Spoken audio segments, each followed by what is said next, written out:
It's time to start running!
Hello. Good evening, all.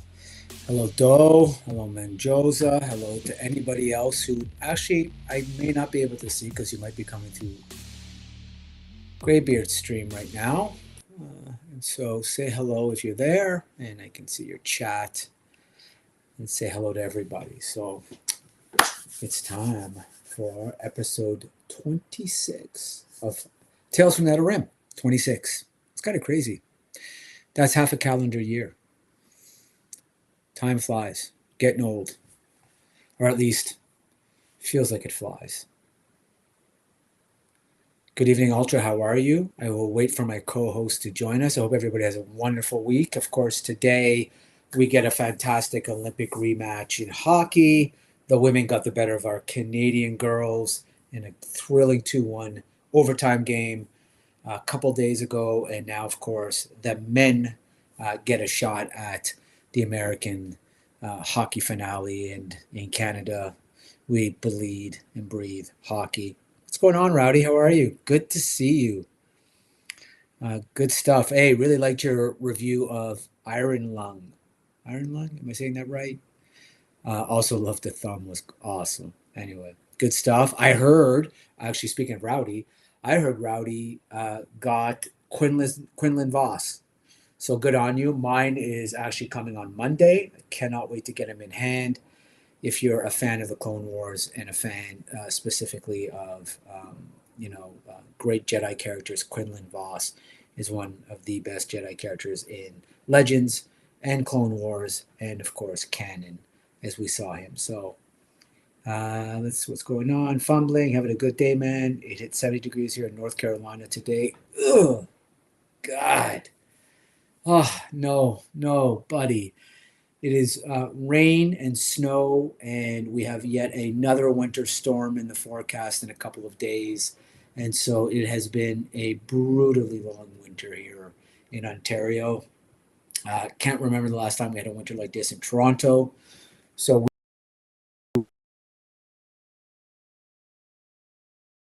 the Great Lakes, and so normally we get this kind of weird horseshoe effect where we don't. So we're giving Buffalo a run for of their money. Oh, here we go. So finished recording the video today. Slacking on the editing. He's a little short. Oh no. Okay. Well, at least we got him, and then they can always do better. Hopefully, when we get him again. Hey, Joe Prime, how are you, man? Good to see you. Good to see you, sir. Coming to us through Graybeard's chat, I see. And so looks like we might get some snow on Sunday. Yeah. So it's been a long winter, really, really long winter. Part of the deal, I'm afraid. But hey, enjoy those 70 degrees temperatures, Doe. Other than that, yeah, it's been a really, really kind of funky, busy week. It's always weird. You make that transition into the new year. Toy news kind of slows down, but then you get Toy Fair. Things start to kind of heat up a little. ZoloCon, of course, is next weekend. Already there's a bit of controversy around Zolokon due to the Mythic Legion's um, female warrior figure, which if you haven't heard, we probably talk about a little afterwards. But there's been a head swap. There's a bit of controversy around that, and so anyway. But Zolokon is in next week. Things will start to ramp up. Of course, we will get more and more into the con season and get a lot more. Mattel is revealing a lot of their new Motu figures, which has got people really, really excited. Some will look really great. I think they're holding out on us. I hope they're holding out on us. I hope there's characters that they have already molded, ready to go that we haven't seen because they don't want to spoil the movie. I'm looking at you, Orko. I'm looking at you, Panther. Hopefully, we get both of you. And so, yeah, it's been one of those weeks. It's been one of those weeks.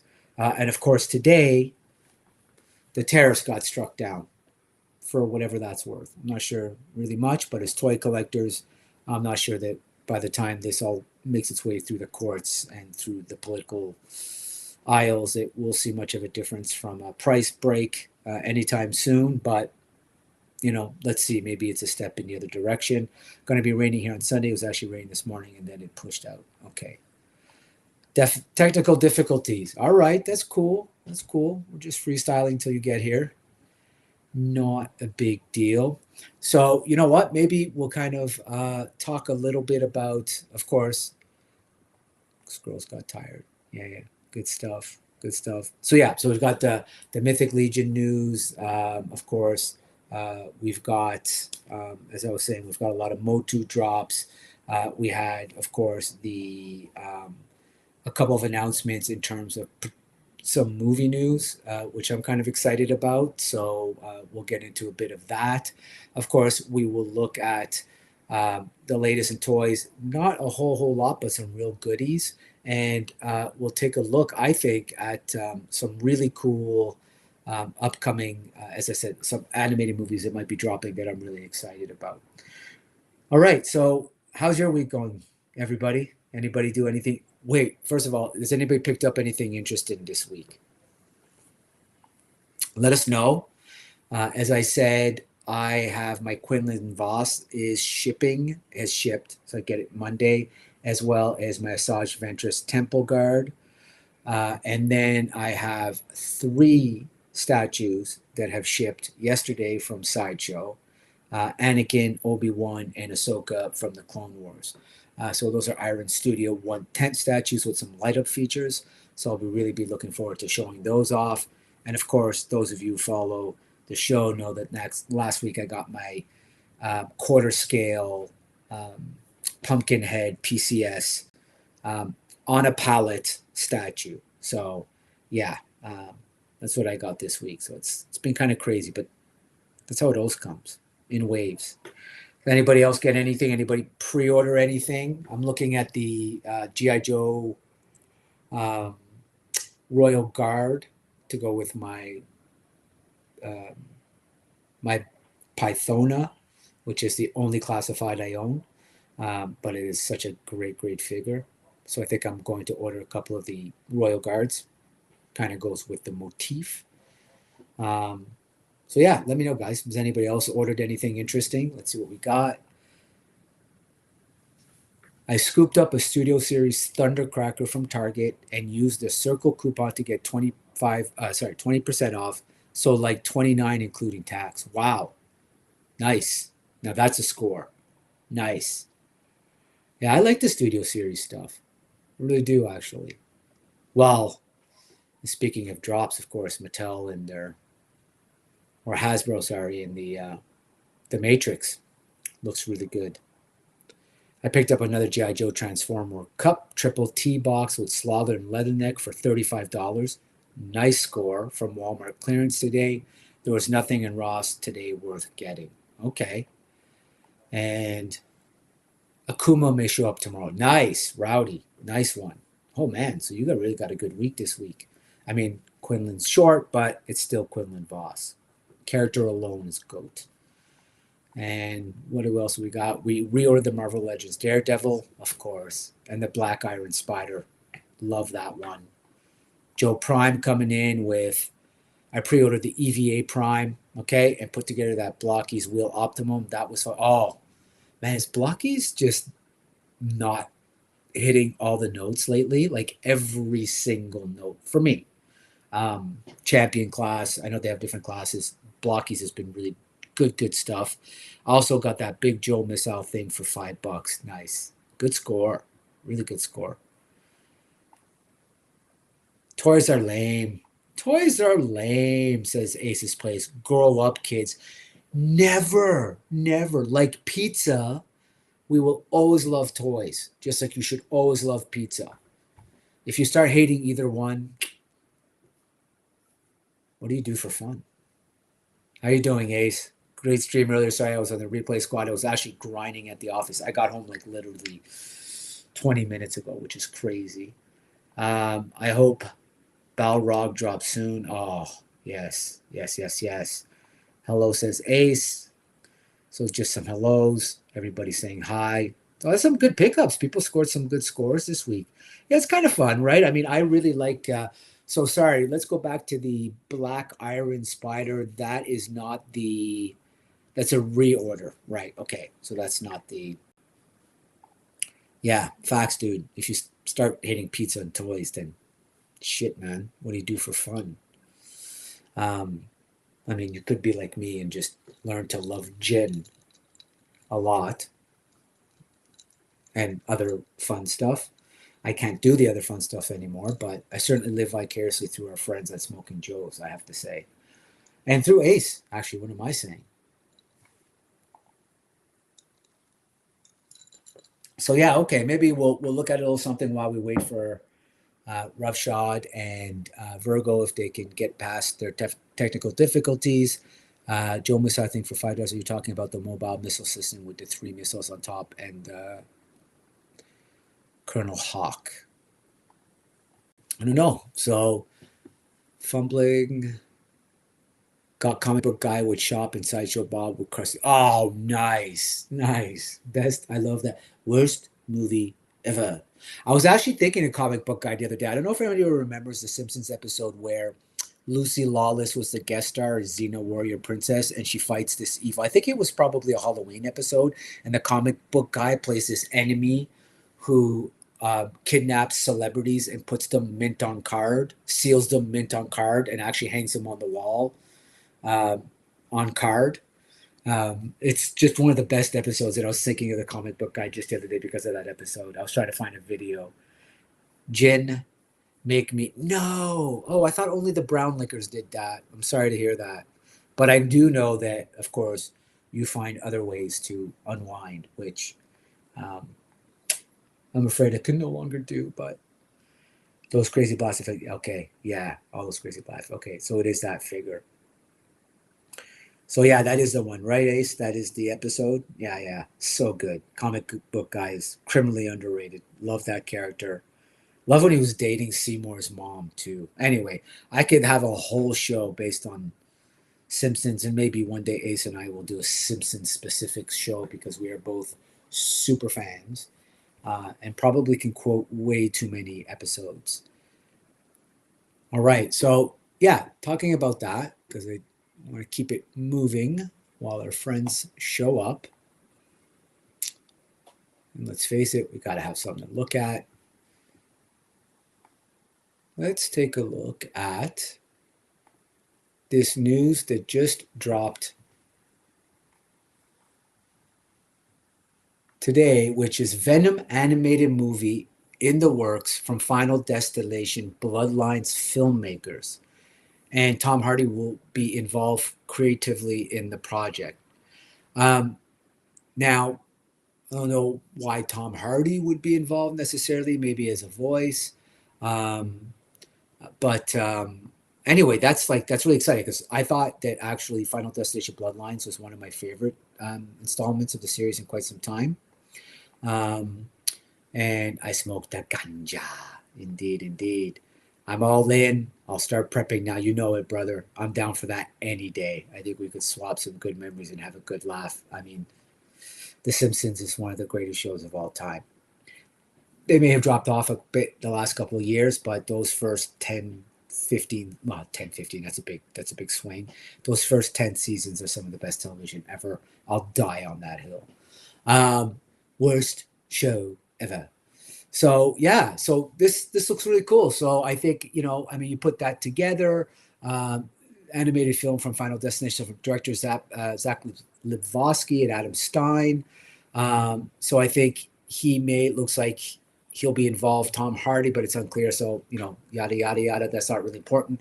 What is important, though, is given those people, given the fact that Final Destination is a horror movie, what that tells me, hopefully, is that this will be a adult animated movie.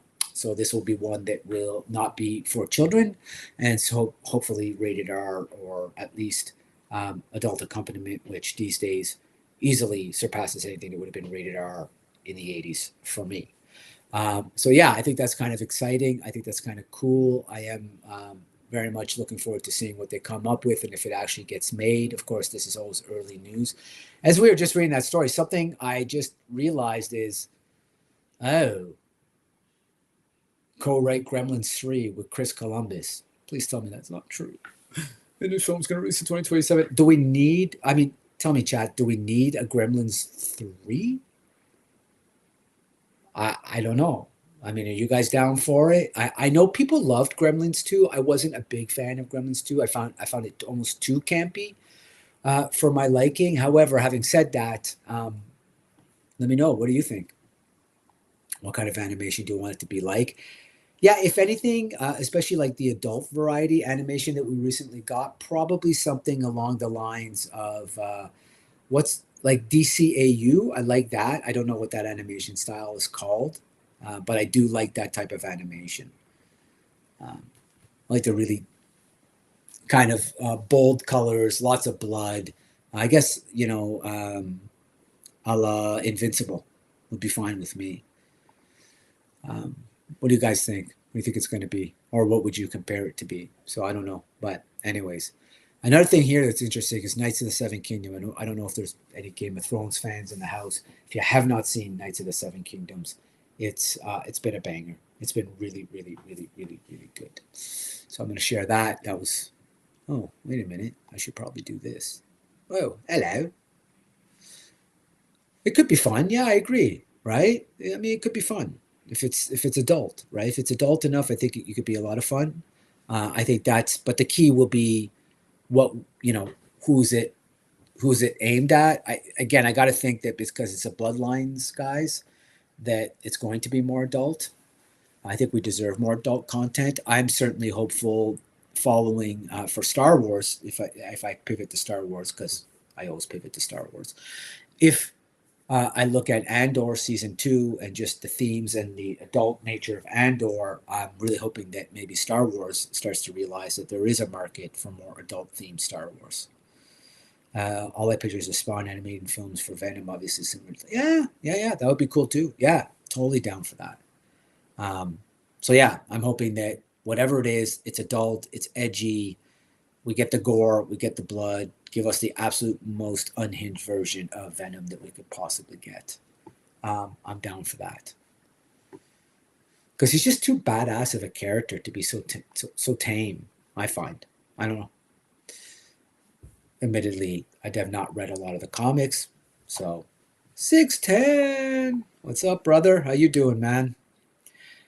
And likewise, please subscribe to 610 Yojo Daddy. If you are a G.I. Joe fan, if you're a fan of just toys in general, because he also has other toys. He had a great thing he did the other day about looking at his Motu figures, his Masters of the Universe collection, which was really, really fun. But I mean, Yojo Daddy drops the best Joe news that I've seen, and I know he gives credit where credit is due, but he's certainly my source for all things G.I. Joe, and so it's been a lot of fun to kind of see his drops and see what he's announcing, because it kind of makes those drops a little more interesting for somebody like me who's from the outside looking in. I get to kind of research those characters a little before they come out and then act like, oh yeah, of course, I knew that character was going to drop naturally.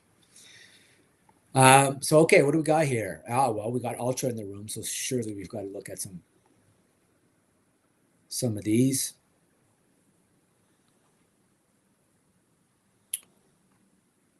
So My Hero Academia, not an IP that I am personally familiar with, but of course, I mean, you cannot not know what this show is and what these characters are.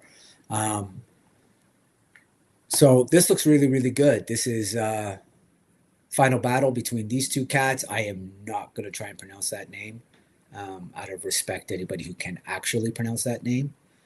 Um, but yeah, this is awesome. I love the amount of detail. 300 pieces. So, as you can imagine, AKA, this won't be pricey. But LED function, I mean, again, you can't go wrong with this. Um, Let us know, of course, in the room. It's Ultra. I think Ultra give us a little background on this. I'm not super familiar with the show or the IP, but already it's almost gone. Low stock, like it literally just dropped this morning. I'm not aware of the anime. Okay, so here we go. Get a little background. I think I might have watched the first episode, but thinking to watch after that. Okay, fair enough. Yeah, I'm not really familiar. Like, I mean, I'm familiar with the IP, but have never seen it myself. It's a hell of a statue. Speaking of statues, if you guys have not seen, of course, Shane from Same Time Toys, we are doing a statue show on Tuesdays where we get to go into my first love and my only love, really, my main love, which is statues. I only dabble in figures every now and then when they won't give me my character in statue form. We had a really good time episode 1. We're certainly going to have a good time in episode 2 on Tuesday. And I think we're going to take a look at scale this time and kind of go through the scales. First episode was just kind of getting our feet wet, so it was a lot of fun. So check that out. This Godzilla, I really, really like this Godzilla. So this is Godzilla 98. Okay, yeah. So people know. I mean, it's a pretty big show. Let me see. Okay, let me see what this is. So Doe says, I would suggest you watch the very first episode to see what you think. Great anime, and it will hit you with the emotions in pretty much every episode. Yeah, I mean, it has a very devoted, like I said, that statue just dropped today, and it's already almost sold out. And yes, there's only 300 made in the world, but it's a $2,500 statue. So that tells you that the fan base is very, very interesting. Ultra, yeah, I actually liked this design of Godzilla. It really for me was by far the most menacing Godzilla that I had seen up to that point. So maybe it's remember berries of how it hit me. Boo this Godzilla! Oh wow! So I'm really on an island here. Hey, no pun intended. I'm literally on an island being attacked by a giant dinosaur. Sound familiar? So, okay. Yeah, I don't know. I'm sorry. I guess I'm going to stick to my guns here. I like this Godzilla. And again, it's because when the time it came out in 98, it was probably one of the better updated Godzillas we'd had in a long, long time. So I probably am having a bit of selective memory here. But anyway, it's a 110 scale. It's not terrible for what it is. It's fun. I love the motion in the statue. I do love, that you've got the foot off the ground. I like the way it's posed. Yeah, that's what I would say too. Actually, that's a great point, Ace. I think the movie is bad. And the design was fine. I really liked the design of Godzilla. The movie's terrible, dude. I mean, yeah, no, it's terrible, and it's got Jean Reno in it, which is heartbreaking because Jean Reno is one of my favorite actors. Come on, have you seen the Professional? I was going to say Professionnel, but if you've seen The Professional, it's heartbreaking to see him wasted in this movie, and Matthew Broderick, of course. Totally understandable. It did gather speed as it went on. If you really want a good anime, Demon Slayer hits from the very beginning. Yes. Yeah, Demon Slayer is good. I finally watched K-pop Demon Hunters. I thoroughly enjoyed it. Good evening, Stu. How are you, brother? Hope you had a fantastic week. Hope everything is well. Always good to see you pop in. So I remember back before the movie came out, my image of what looked like were leaked, and fans weren't happy that TriStar tried to lie say it wasn't. I do remember that controversy as well. But again, the movie aside, and I think we all agree it was a freaking disastrous movie. This was a cool Godzilla. I think it's a cool statue. I think if you're somebody who doesn't necessarily, because remember this is 98 already. This is 27 years ago, which is hard to imagine, right? 27 years. No, 28 years. God damn it. Um, Kids today, they're not even going to look at it. They're just going to be like, "Ooh, cool! I like this Godzilla." If you're collecting this and you're a fan of Godzilla's, I'm not sure that you're necessarily going to have the memory. But again, I mean, look at the detail in the statue. You really can't knock this statue. Oh yeah, I mean, Jean Reno is one of the greatest. He's great in Asterix and Obelix. He's great. I mean, he's just such a great actor. Embarrassing, really, to have been in that movie. This should have been an enemy to Godzilla, like a bunch of these. Yeah, that's a good point. Actually, that would have been a cool pivot. Um, Woke up today. Yes, any day above ground is a good day, my friend. Isn't that the truth? That's why Final Wars are so great, because the real Godzilla whips this thing's ass in seconds. Fair enough, my friend. Fair enough. Yeah. Anyway, I for what it is, I think it's fun. It's reasonably priced. Don't look at the Canadian dollars. I get for what you're getting. And of course, we can never apparently get enough Hot Toys Iron Mans. Um, this is Mark. I don't even know what XL is. I'm not even gonna lie. What comes after X? So L is that what 63? I don't know. 163. What is this? Help me in the chat. I'm having a hard time with my Roman numerals right now. There's a deluxe collector's edition. I don't know, man. We're getting a lot of Iron Man. I mean, I know people. There are a lot of fans who just can't get enough Iron Man. So I'm certainly not gonna knock that if this is up your alley. I just don't know how much better it gets from version to version, if I'm being honest. But I mean, once again, it's Hot Toys. I mean, you can't go wrong. Ultron Sentry can be disassembled into various individual parts and diorama figure base. So not only can you disassemble them, you can make them into your diorama figure base, which of course is awesome. Let's take a look here. Ultra, there are 3 new Godzillas and TV coming. Yes, there are. Indeed, there are, Ace. Stu says, is there a lot out there requires a Hot Toy Iron Man? Yeah, right? Like, I love Tony Stark. I love Iron Man. I don't know that I need 150 Iron Man Hot Toys, like, at this point. And full disclosure, again, if this is your thing, that's cool. What I did find, though, is in my marketplaces and where I collect at the cons, people are selling them by the lot. Like, guys are selling like 20, 25 of them, right? Like, because I think you get to a point where you're just like, oh my God, how many of these am I going to get? And if you're a completionist, I'm not sure Iron Man is the guy you want to start trying to complete.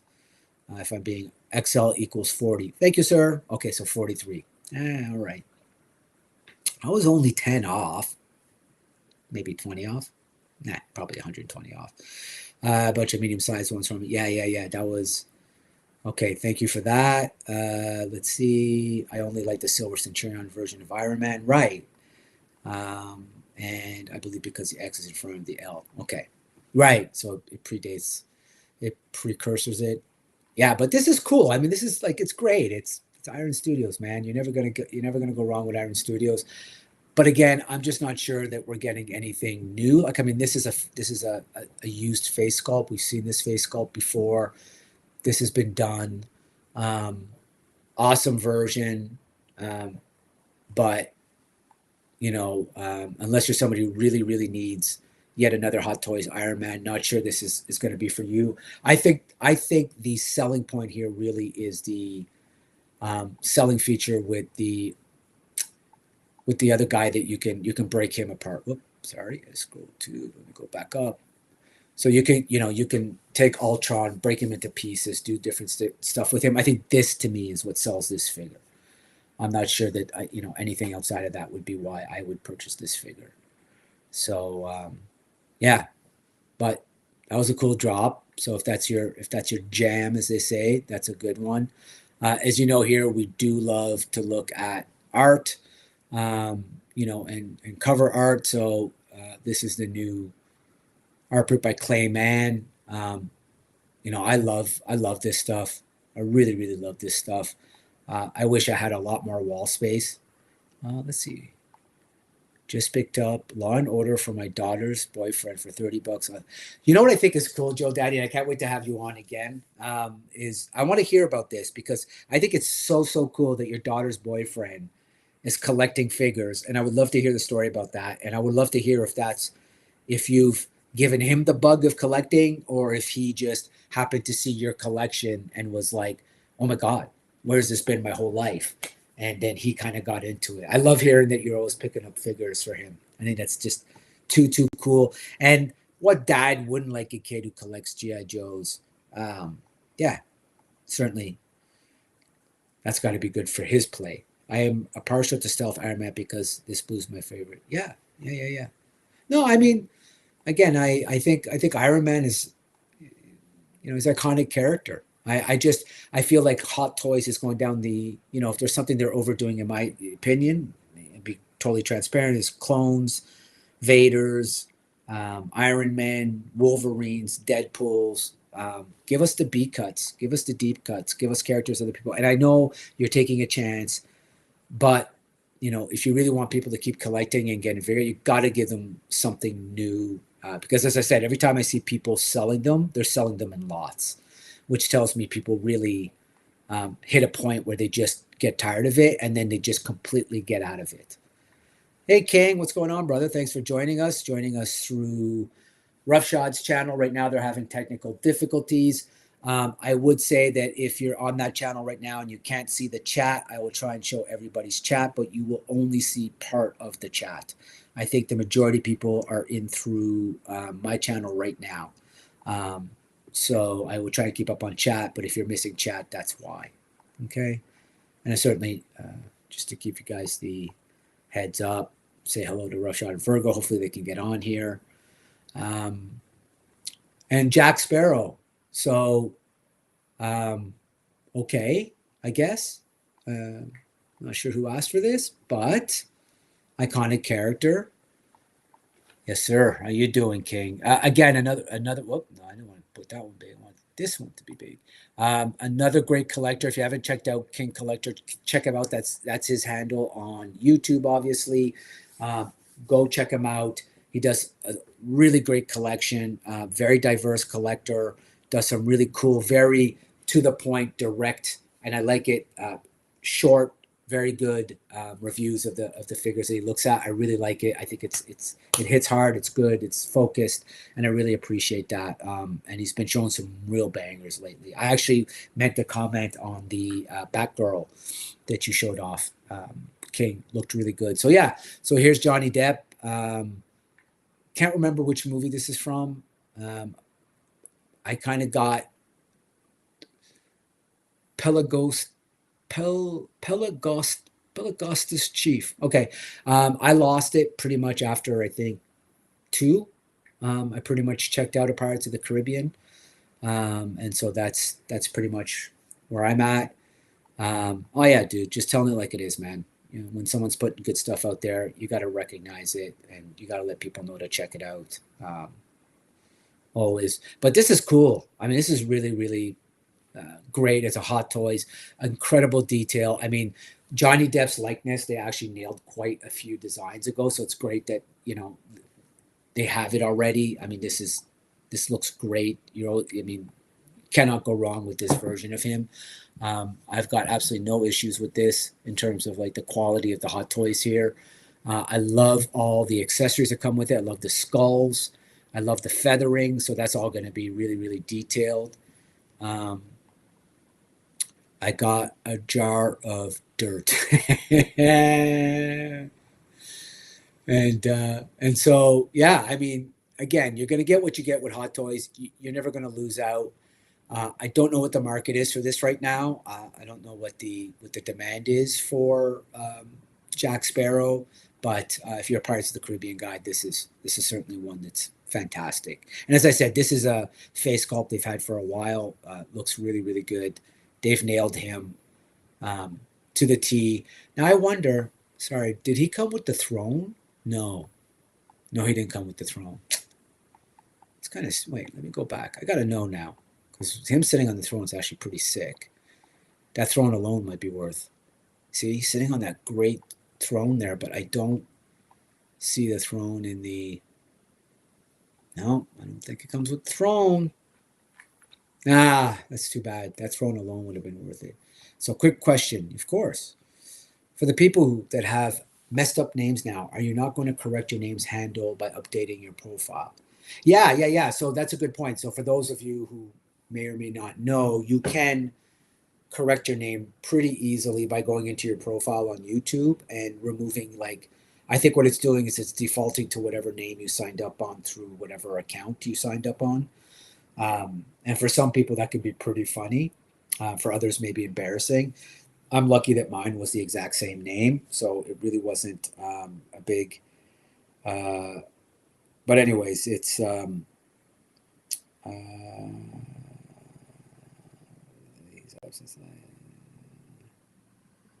okay. So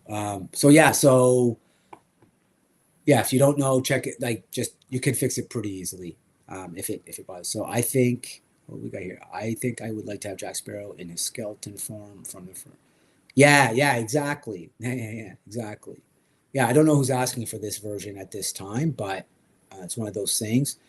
This is something that's kind of cool. I'm not a skateboarder, but um, yeah, this is really neat. So you've got Mr. Freeze, Batman, the Joker, and of course Bane. I think this is a great gift idea, actually. And I assume that these are actual, yeah. So you can see here, it's actually got the pre drilled, so you can actually use these. So I think that's cool. So great gift for a daughter's boyfriend, maybe Joe, Daddy. Let's see what we got.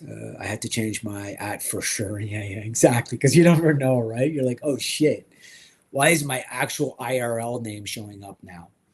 You're in real life. We are having. I'm sorry, we're not there. Thank you all for. Of course, Virgo. Yes, please try and come in when you can. I'll try and hold the fort down as long as I can. I'm gonna have to drink more of this gin. It's tough, but for you and Graybeard, I'll do it.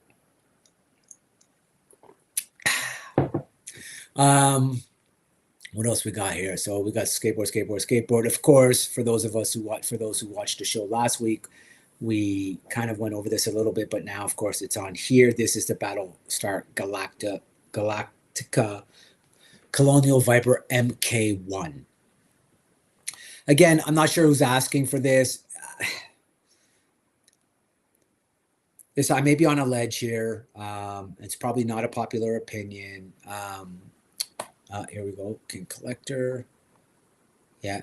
So go to the settings. Okay, so you'll explain it. And I was not. I listen. Full disclosure, this show has not aged well.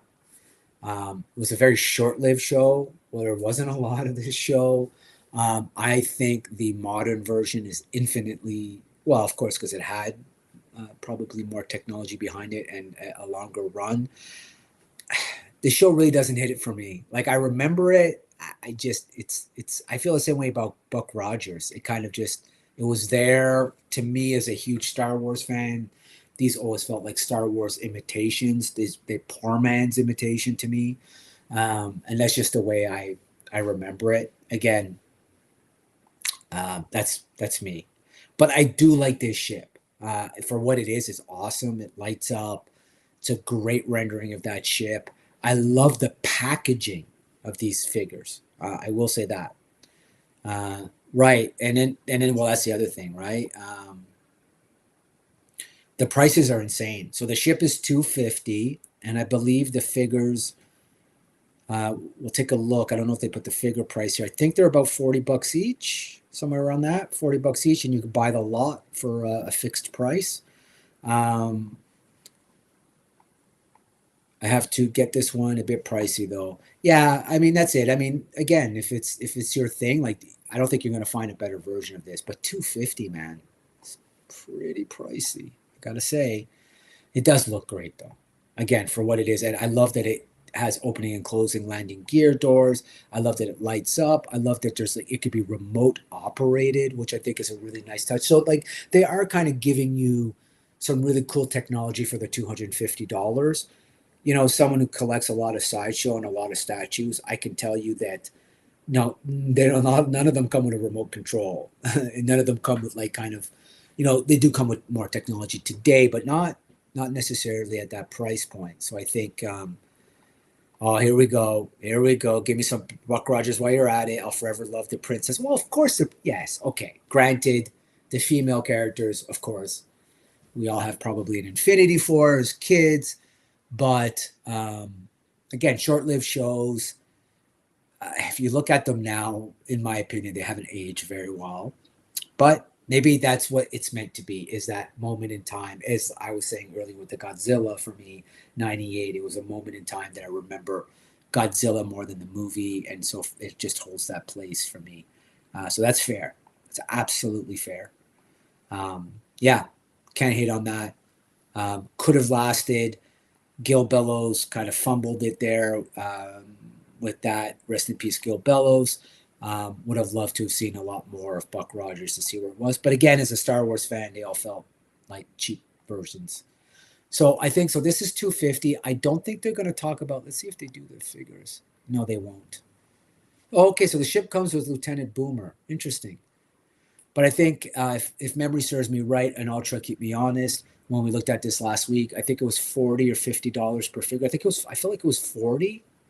And then you could buy like the lot of 5 for 200 or something, somewhere around that. But let me know. Right. I need that Buck Rogers. I can't remember. Yes. Now, I only know that ship because I think the Buck Rogers ship is considered one of the holy grails, like true holy grails of toy collecting because of its fragility. It is one of the most fragile toys ever made. And looking at people doing videos, they actually white glove when they're handling the ship. And it's extremely rare to find one in good condition. And that's my understanding. So again, keep me honest, chat. I think that's what makes the Buck Rogers ship very, very, very rare, very sought after. Yeah, I think that does sound about right. And I remember it jumped out at all of us.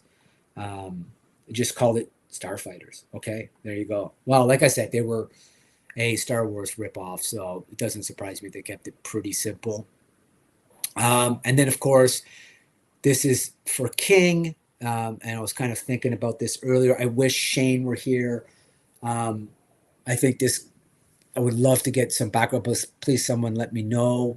So this is a new Batgirl from Sideshow Collectibles. What I absolutely love about this statue, and I just can't and I'm almost thinking of pulling the trigger just because I love it so much, is this incredible melting clay face with the eyes here, the open mouth, the light up feature, the teeth. You had that ship, you had the Buck Rogers ship, and you sold it. Nice. Even 10 years ago, I can imagine you made a pretty penny.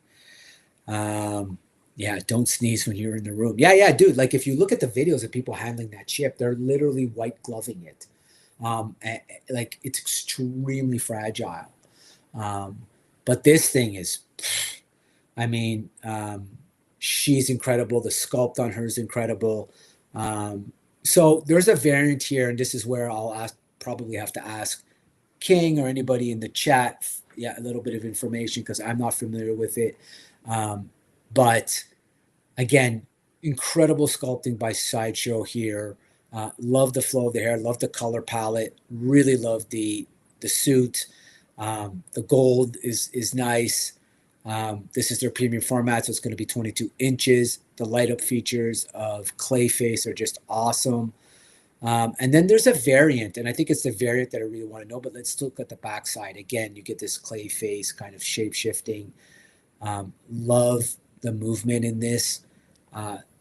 Again, even as somebody who doesn't collect, these are the type of one-offs that I will variate from in terms of getting away from my Star Wars. It's this type of stuff because it's just so unique and speaks to me.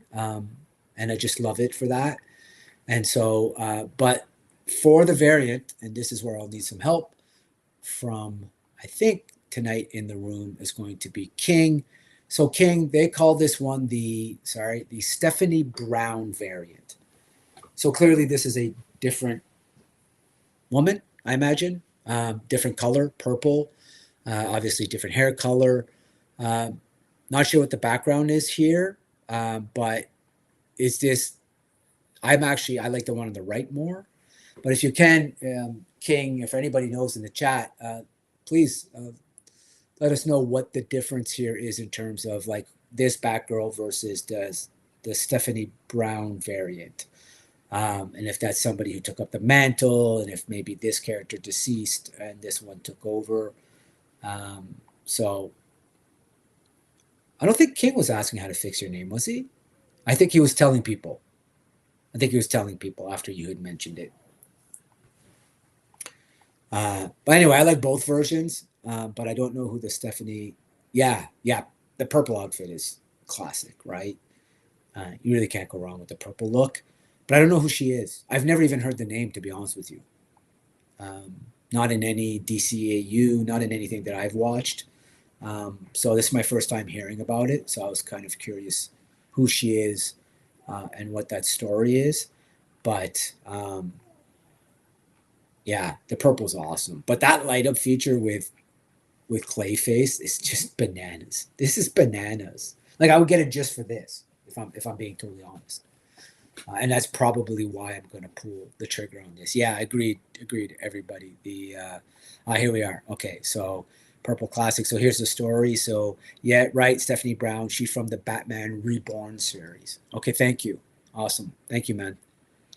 Yeah, I figured like there was something, and I figured we had some subject matter experts in the room, so good time to ask. But yeah, as I said, I would get the clay just for that Clayface. That's how good that is. So, and then I think from these guys, really I think that was, oh no, the Snake Plissken's coming soon. It's not out yet. What's the other one that I want to look at here? Yes, Mr. Sinister. So this is a Mondo. I think you guys have all seen this on Mondo if you haven't. So it's interesting to me that Sideshow is now starting to, kind of put Mondo. But if you guys haven't seen this, this is an awesome. I don't know a bunch about her. There's a bunch of weird characters. Yeah, right. Like I'd never even heard the name, to be honest with you, until I saw this statue today. I was hoping Shane would pop on, and I was actually going to ask him because, but it sounds like it's obscure even by. I think if you don't know, a lot of people. But anyway, again, a great statue here, or a great figure. You can't go wrong with Mondo. They're always kind of hitting it on all the notes, as they say. Great character. This was announced some time ago. Really cool stand, and just a really fun character. So we'll move on from, as you guys know, I was like opening on Sideshow. We've looked at that. And speaking of Mondo, so here's another one that went by me. Again, I got to admit, I don't know when. I'm not really familiar with the IP of. I mean, I know of Street Sharks. I know that. When I follow certain channels, they could be very, very, very, very expensive at some of the cons, the older ones. And I do know that there's talks of a reboot of this series. So if you guys are familiar with it, I mean, this is I think this is a great version. I think they're calling this their soft vinyl. So I think there's some pliability here, which is kind of neat. I mean, I love the design. That's a cool looking figure. Again, I don't know much about them. I know they're very popular. I know they have a devoted following.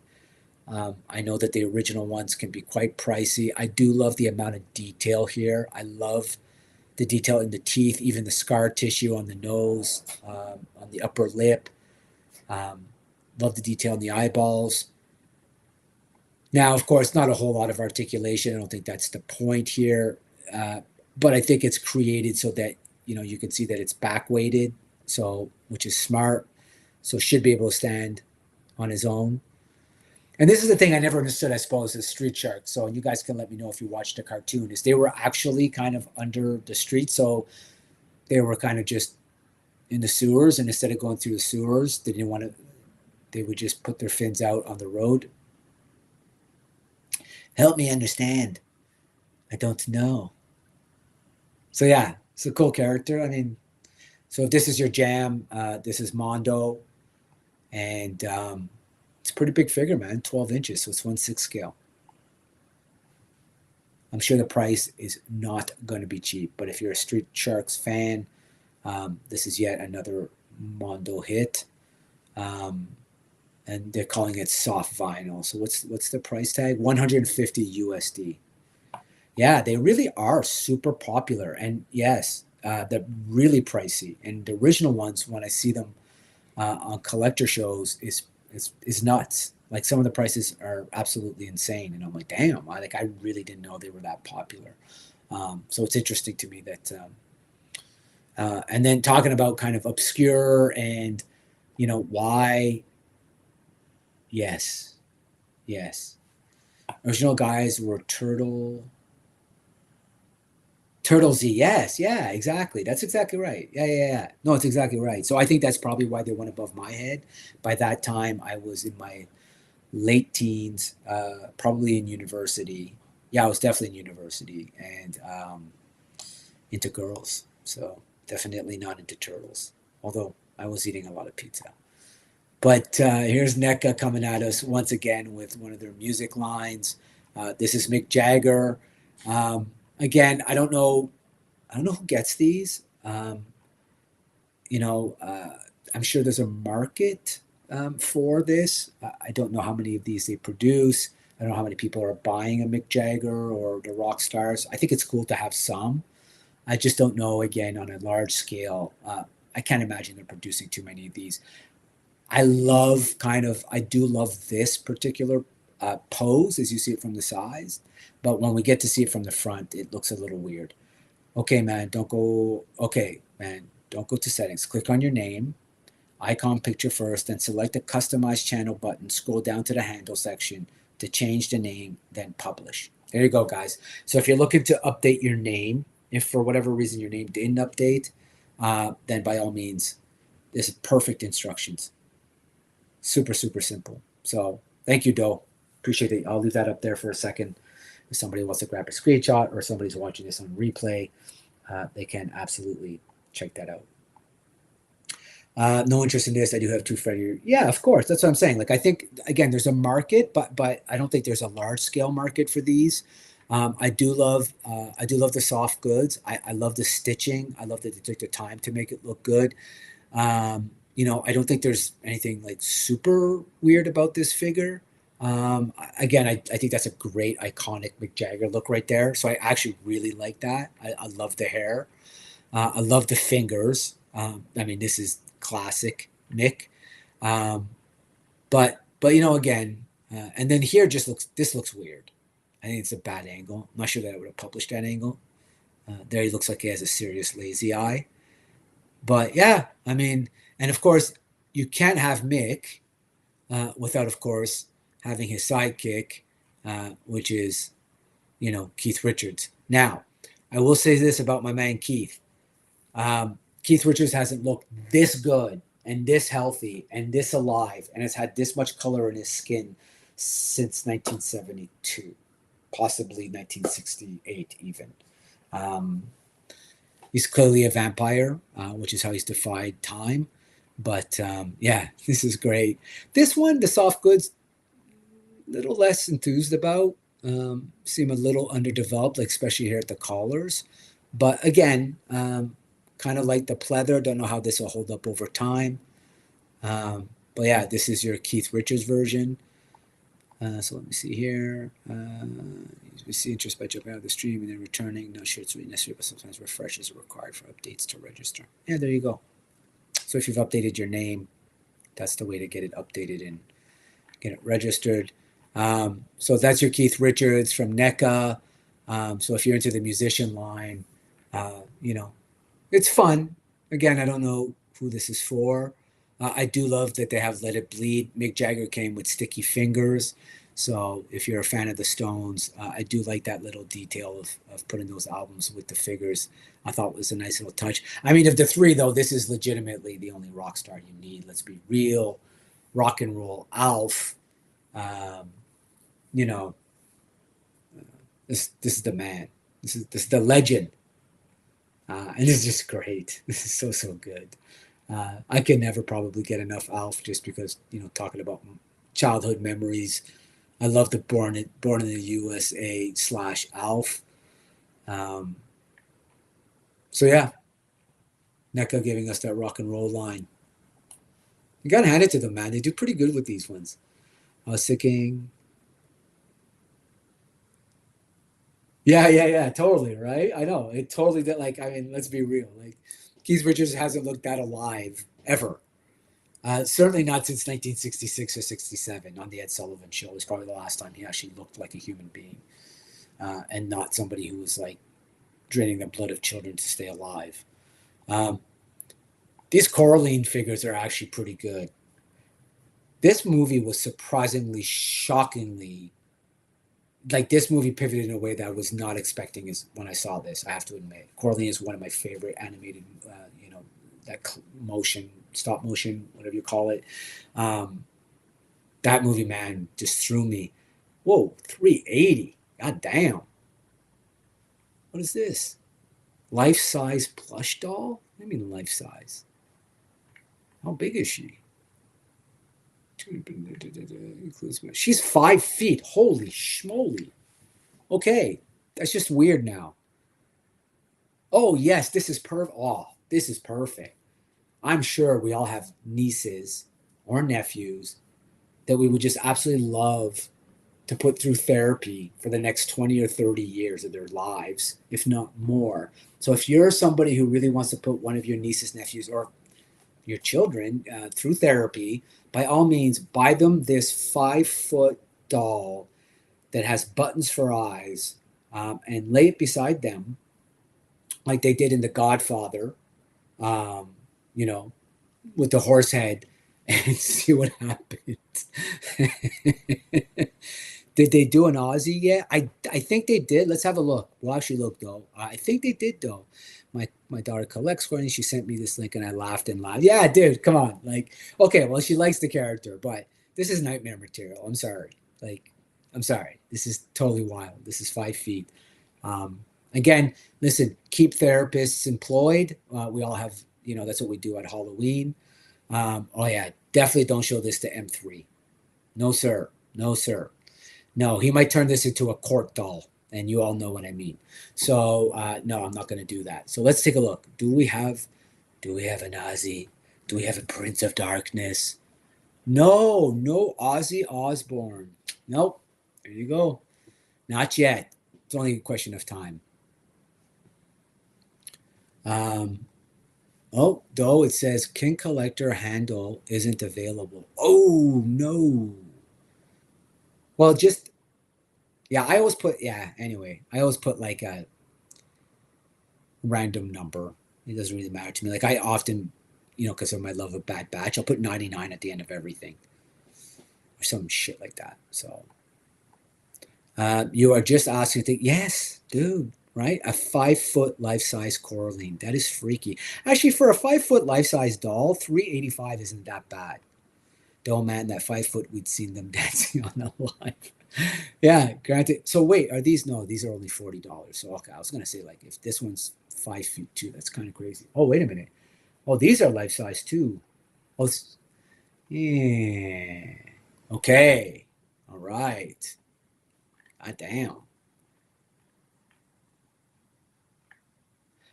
Yeah, Doe's definitely getting these. Not Doe, sorry, M3. I mean, M3 is gonna be all over this shit. It is wild though. $500 wild? I don't know.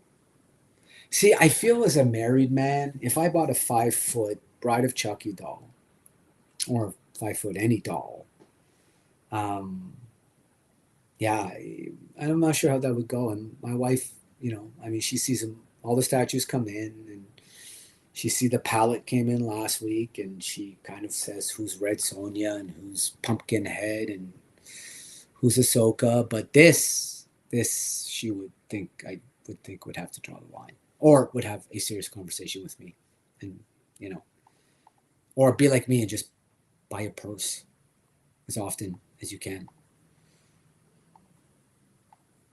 Oh, I'm getting a bit of a delay, sorry. Yeah, it's getting the same bullshit as saying my name is available. Just give me a suggested one, that random numbers and crap attitude. Oh shit.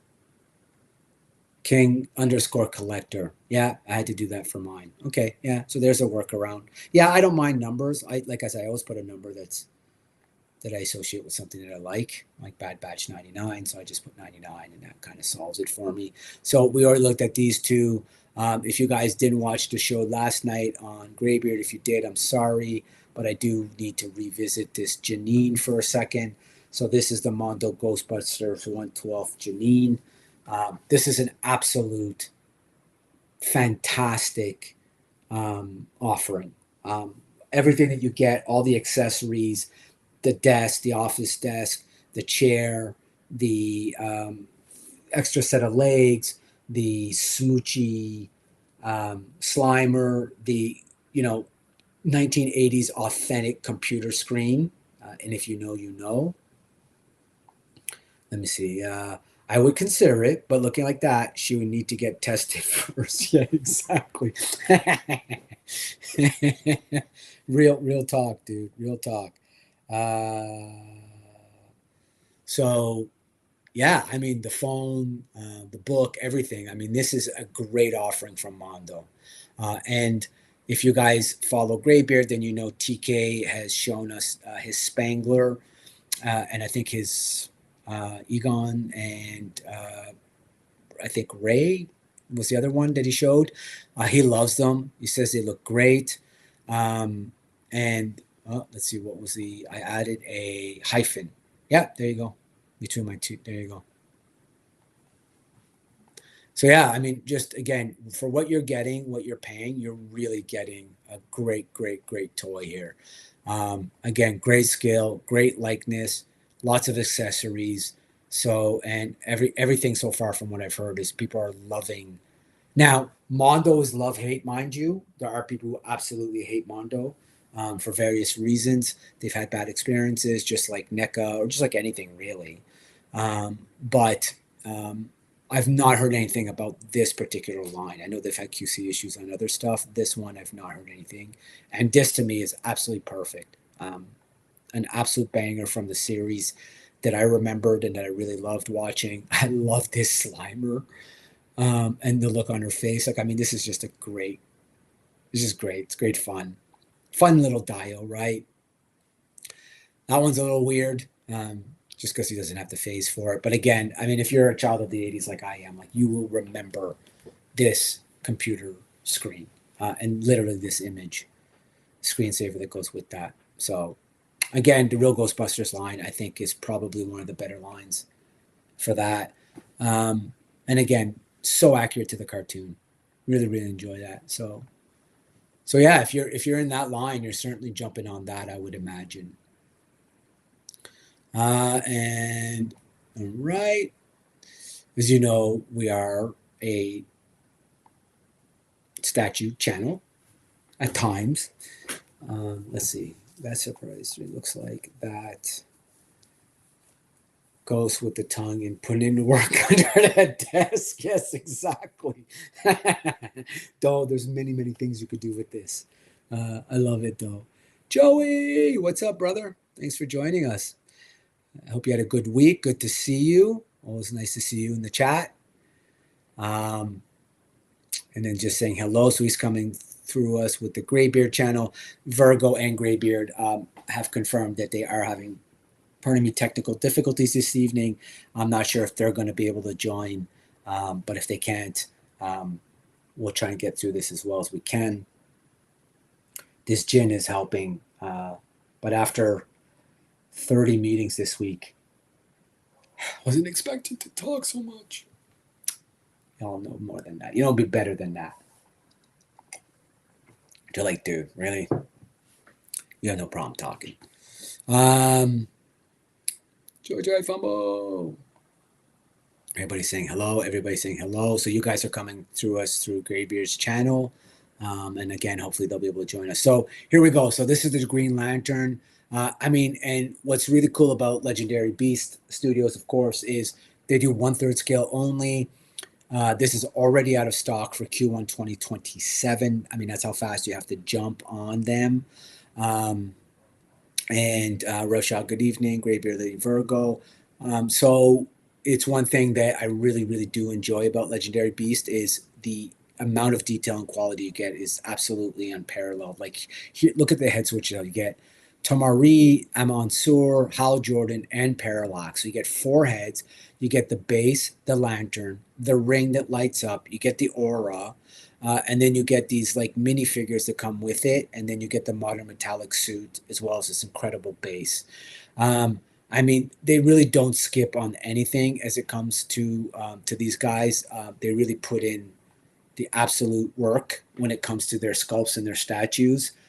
I have nothing but love for Legendary Beast. I have put an order in myself for a figure that you guys probably already know, but we'll take a quick look at it afterwards. So I will say, Joey, and of course, if you don't see the chat, it's because most of the chat's in here right now. But I am trying to flash everybody's chat up just so you can stay up to date on everybody. But I mean, the level of detail with Legendary Beast Studios is really next to none. I'm really, really impressed by this company. This base is great. I mean, you'll see the other base that I'll show on the one that I've pre-ordered, but in this, in the brightest day and the blackest night, no evil shall escape my sight. Let those who worship evils might beware my power, Green Lantern light. I mean, one of the greatest lines in comic books. I mean, look at the amount of detail here. So you've got the people that sit on the council. You've got all the lantern corps. You've got all the. So I mean, it's just, yeah, that's see, correct. A lot of stuff. Okay, Alex Ross. Okay, so yeah, so if you're a comic, thank you for sharing that, Yojo Daddy. Yeah, I mean, it's incredible, right? I mean, Legendary Beast. They just, I can't say enough about them. So light up lantern. You get the metallic suit version. Let's take a look at the variants. I actually even like this, the Parallax. Love the aged one. I think it's a great look. The Hal Jordan, the Amon-Sur is fantastic. Yeah, right. The base is, oh man, wait till you see the base on the one that I've pre-ordered. It's bananas. I actually did it as Graybeard and I were looking at these toys live, and I was like, excuse me a moment. So this is the one that I ordered. And again, I mean, this is just because I remember this show more than I remember a lot of them. Okay.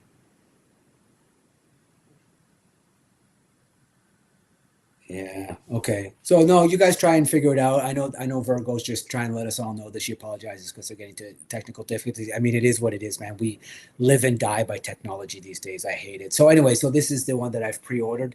This is, of course, the animated style Batman. Absolutely my peak Batman that I love more than anything. I love the arm switch outs. I love the amount of detail that's in the base, but it's, I mean, it's the base. I mean, look at this. This is the backside. So you get the blimps from the show. You get them on top of the rooftop. You get this great cityscape. And this is with all Legendary Beasts, by the way. Like, they all do this. Let me go back. Sorry, to the actual. I mean, you get all these characters on the base from the animated series. So I opted for the black and white version just because I like black and white color palette. But I mean, you got them all here, right? Ra's al Ghul, Mr. Freeze, Two-Face, Harley, Poison Ivy, Catwoman, of course, Bane. So, oops, sorry, an even better look at them. Croc, Joker, Penguin. And then you get this great life-size Joker here coming out. Yeah. Yeah, I did that like literally on the show, though. We were looking at this because I was talking about Legendary Beast, and as I'm looking at it, I'm like, order, must have. And again, as you guys know, I'm a Star Wars guy, but if you see stuff like this, and it's just something that you'll never see again, and it just really screams out to, by all means. And that's what I love about our community. And I do believe it is a community because we all come together over a shared love of things. What I do love about collecting toys is that through you guys and through other channels, I get to kind of discover other IPs and other characters I normally wouldn't be playing around with or really know. And so if you guys watched Shane's statue show on Tuesday, I actually showed a rare sideshow Cobra Commander statue that I bought. And I never would have bought that if I hadn't met you all. And I hadn't been, kind of rekindled my memories of G.I. Joe, because I was not a G.I. Joe collector. But I, of course, grew up with G.I. Joe. I knew what G.I. Joe is and some of the great characters. So, and what's really cool about it is that it's a super, super rare statue. It comes with the hooded Cobra head. It's one of the better ones with the Venom throne, like the Cobra throne, and it's a Dio. So it's just funny. And I remember being at the toy show, and there was, and this is how you've been influenced by your circle of friends, is there was an R2D2 and C3PO sideshow piece that I've been looking at for a long time, and it was there. And beside it was this Cobra Commander, and I was like, oh, let me look at the Cobra Commander. And I'll never forget that. I think it's great. I really think it's great because I will have other opportunities.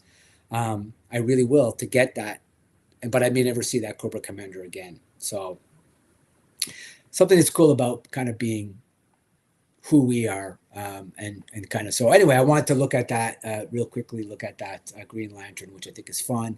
And I think the other one was the Sentinel, the life size. So, okay, 6.5 feet, guys. This is 6.5 feet. Just want to be clear. This is a 6.5 foot toy. Let's take a look here. There's a store in Huntsville, Alabama called Replay Toys that I toy hunt, and they have different statues every time I get up there, and all three of the kids and I just stare forever. Yeah, dude, right? But one day you're going to do it. You're going to do it. Your fumble is going to come through your Severus is going to come through your subconscious and whisper, buy it. And you're going to do it, and you're going to at least have that one statue. Just like everybody should have a hot toy, everybody should have one signature statue where they can say, yeah, that's cool, right? Just like I got my one classified with Pythona, right? I was like, man, I need to get a classified. And so Pythona came along, and just like I'm going to have my first Marvel Legends when Mephisto comes out next year, or this year. That'll be my one Marvel Legend, right? So you got to kind of do it. So I'm not a statue collector, but this Batman is so impressive. Oh yeah, right? The base is really what did it for me. You're saying me this will cost you some money, then yes, this is exactly. I'm saying that what it's done is it's redirected my money to things that, I mean, it was going to go to a statue. I'm not going to pretend that, but it certainly would not have historically gone to a Star Wars, a G.I. Joe statue. And even my wife, when I came home, she was like, what? And I go, oh, I got a G.I. Joe. And she was like, you got a G.I. Joe? And I was like, yeah. And she was like, no, you got a G.I. Joe? Yeah, baby. And she was like, all right. She's like, you've gone mad. So when they get used to you just being one thing, so awesome. But you'd have to have very much at the X-Men to get. Oh yeah, right. Of course, dude. 6.5 feet. Holy cow. Yes. No, I mean this is collecting at a level that's, well, you know what? But when you get them at those stores, sometimes, like I will say, the Cobra Commander Dio was only 100 of them made in the world. Super rare. I saw them on resale sites for a ludicrous amount of money, but I found a motivated seller, and it was mint and sealed. It had never been opened. And, I rarely open from my boxes, so it'll probably remain sealed. But I made him an offer that I thought for sure, because again, I'm there for the Star Wars. So, but I said, hey, if you take this, and he was like, yeah, I'll do it. So you never know. I think the best time for you to get a statue, if I'm being honest, is probably at those shows where you find motivated people. It's not eBay. Of course, it's not Sideshow because you're paying full pop. And even though I do like Sideshow because I do like having the peace of mind of, whatever, you can absolutely get bangers. But look at the amount of detail in this. This is insane. Look up Legendary Beast Studios, the video. And this holds the head, by the way. That's just to hold the head. You will see this video of this statue at one of the shows, and it's like 6.5 feet, dude. That's like a foot taller than me. Well, just under a foot taller. Yes, I'm not short. But no, sorry. By the American average, I'm 5'7", so I'm well within American average. I will say that Yojo Daddy at 6'10" is freakishly tall. But he's probably the only guy who's looking down on this statue,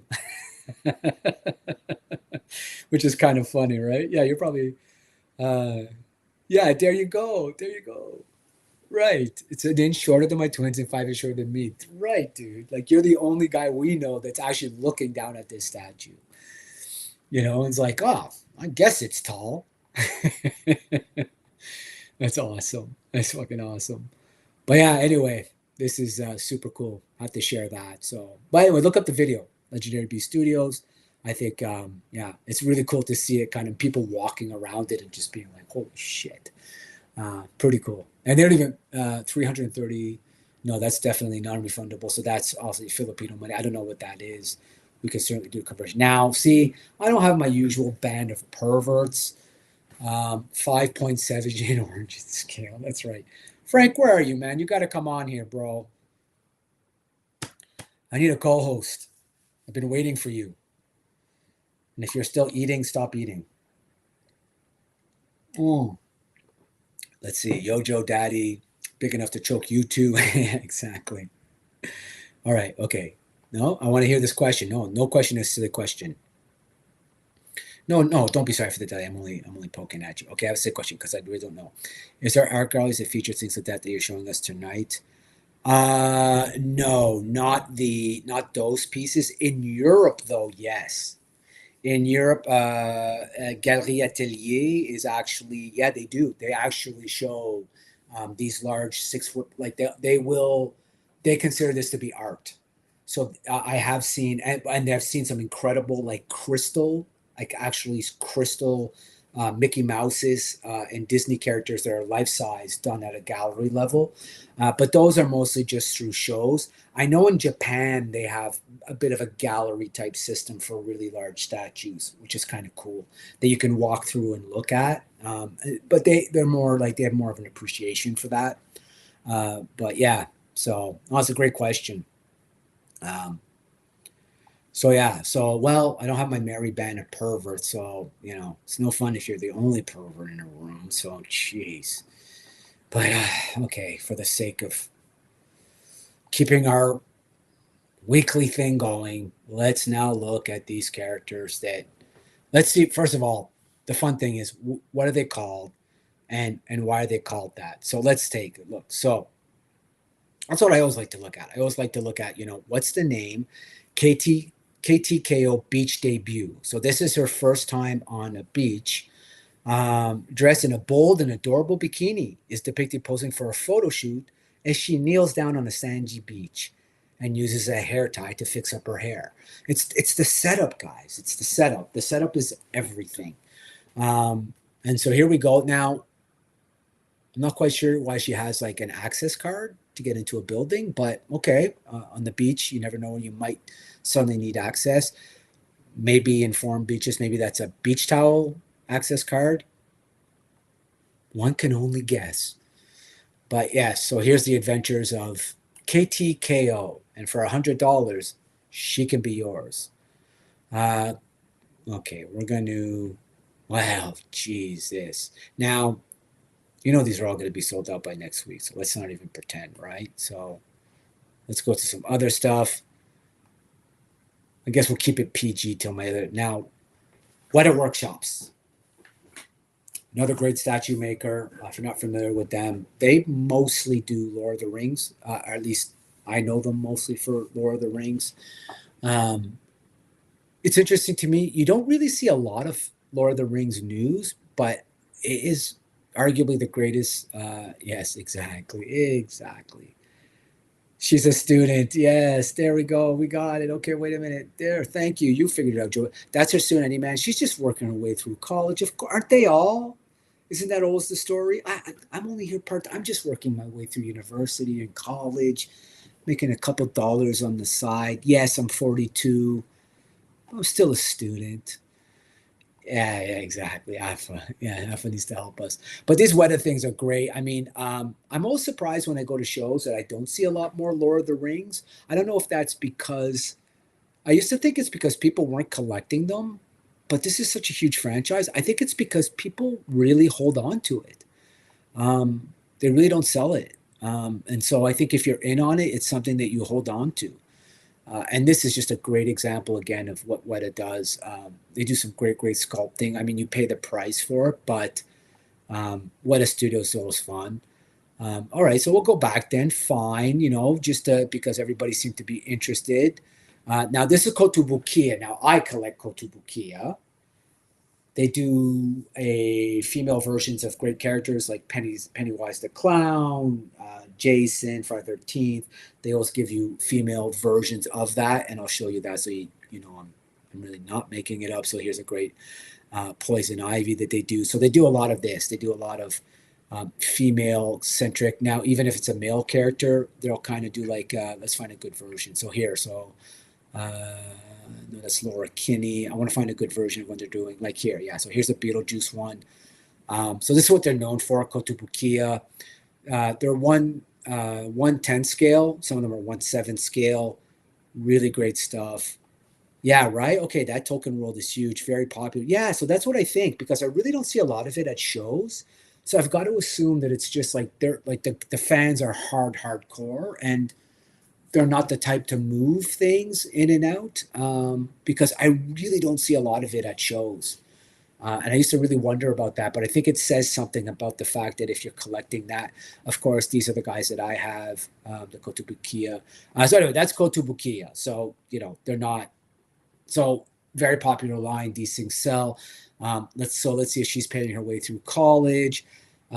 This is popular mobile shooting game, Azure Lane. The strong and silent elite officer, Fritz Rumi, is released as figure based on her Schwarzschild Kaninchen Live 2D pose. So her exquisite lines are faithfully recreated. So this is a silent elite officer. Okay. Let's take a look here. I'm really looking forward to you taking the goal. Oh my God, dude. Yes, dude. You guys are, hey, we'll pivot for a quick second. First of all, congratulations to the American women's hockey team. That was a fantastic game. They've absolutely owned the Canadian women the last 7 or 8 games. I thought that was a really fun game. I think, being completely honest, we knew we were on the ropes when you score a fluky goal like we did. So, again, congratulations to the women. There's literally no shame in silver or bronze. You're playing with the best of the world. If you medal, like, come on. Like, if you're top 3 in the world at anything, you are exceptional. So I think it's going to be a fun match, and I do think you're right. I think it's a great way to end the Olympics. I think this is going to be one of the best toe-to-toe ones. Yeah, so good luck to you, man.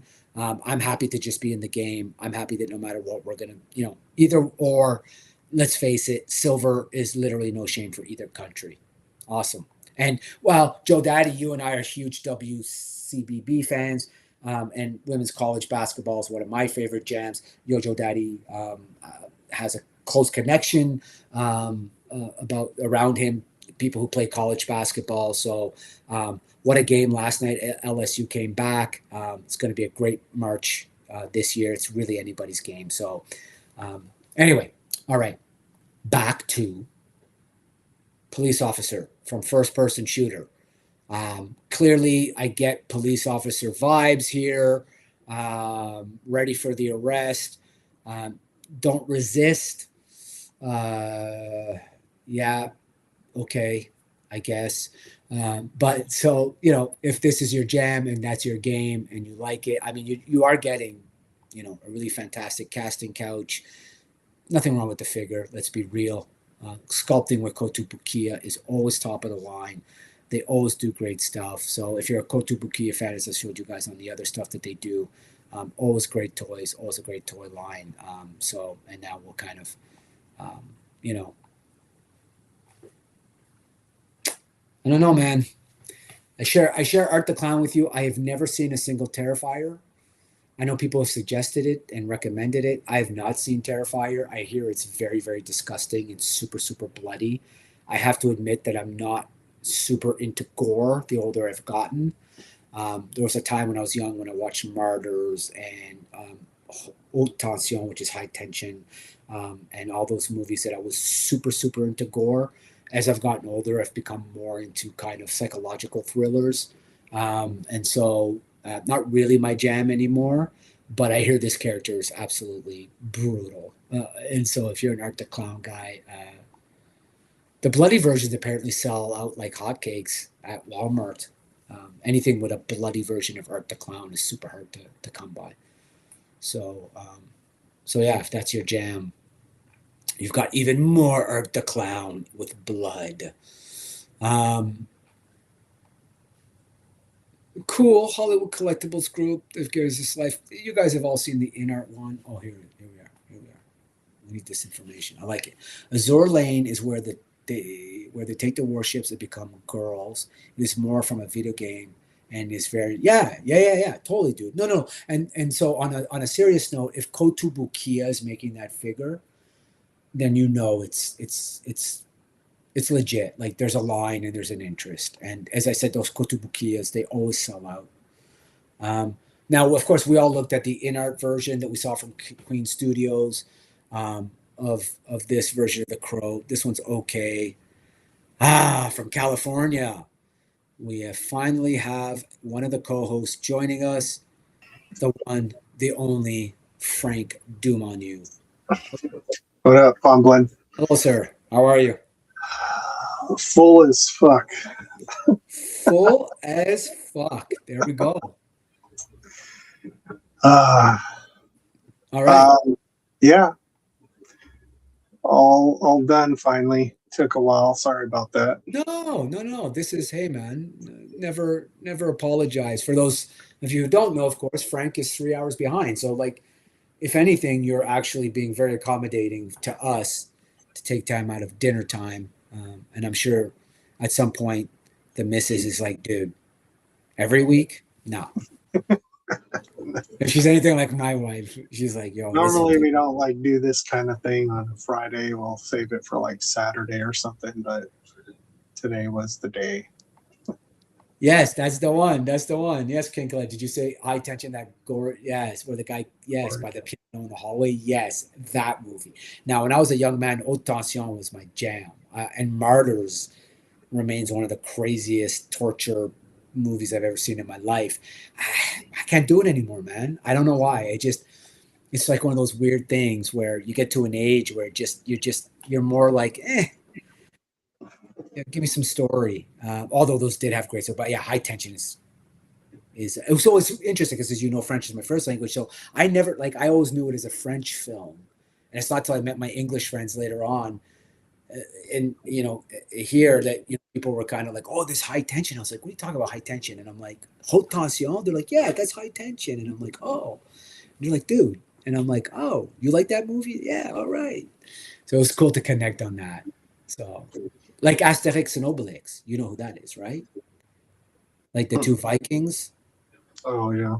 With the those cartoon Viking characters. What do you think of this? I like it. I mean, it's more comic. Well, it's not the comic version, but it's Brandon Lee comic looking. Yeah, I mean, it's for what it is, but that Queen Studio one we looked at is infinitely better. Yeah, well, because it's, yeah. But I mean, you collect any kind of statue, busts, or whatever. This is, especially if you like the Crow, this is really good. Yeah. Oh yeah, nothing wrong with it. $1,000. Yeah, exactly. Yeah, exactly. Maybe it's not that good. Maybe it's not that good. Now what was it? It was what, 28 inches or whatever? Yeah, 28 inches. But still, for $1,000, that's pretty big. That's a little bigger than a Titan Transformer. Yes. Now I know we have some fans of JoJo's Bizarre Adventure. I think you and I are you familiar with this IP? I slightly, but I think the only one that I know out of the group that I thought liked this, I think, was Astray, right? Yeah, it was Astray and Alpha that turned us on to this. Like, yeah, Often like this. I wasn't. I knew of this when I was, younger and stuff, but I just it wasn't on or around when enough. Like uncles or some friends that talked about it, but nothing, nothing stuck. Yeah, so this is the Bandai. This is the new Bandai drop. I mean, like, I do know it has a hardcore following that people are really, really into it. This I can't get. Like, it's Super 7, so I can't like it, but I like the character. I Well, mean, this is what the retro, not retro. This is like the small, or is this like 7 inch? no, this is their reaction. Oh, reaction. So it's like the Yeah, tiny four, yeah, three, correct. whatever. 3 3/4. Correct. Yeah.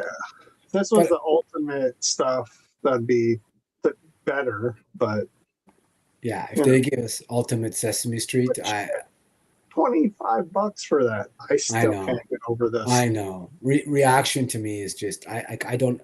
First of all, I for me I don't like them. Yeah. But yeah, the price point on top of it is just. But they do a lot of stuff. Yeah. Yeah, no, that's John right. Carter from Mars. I pre-ordered this.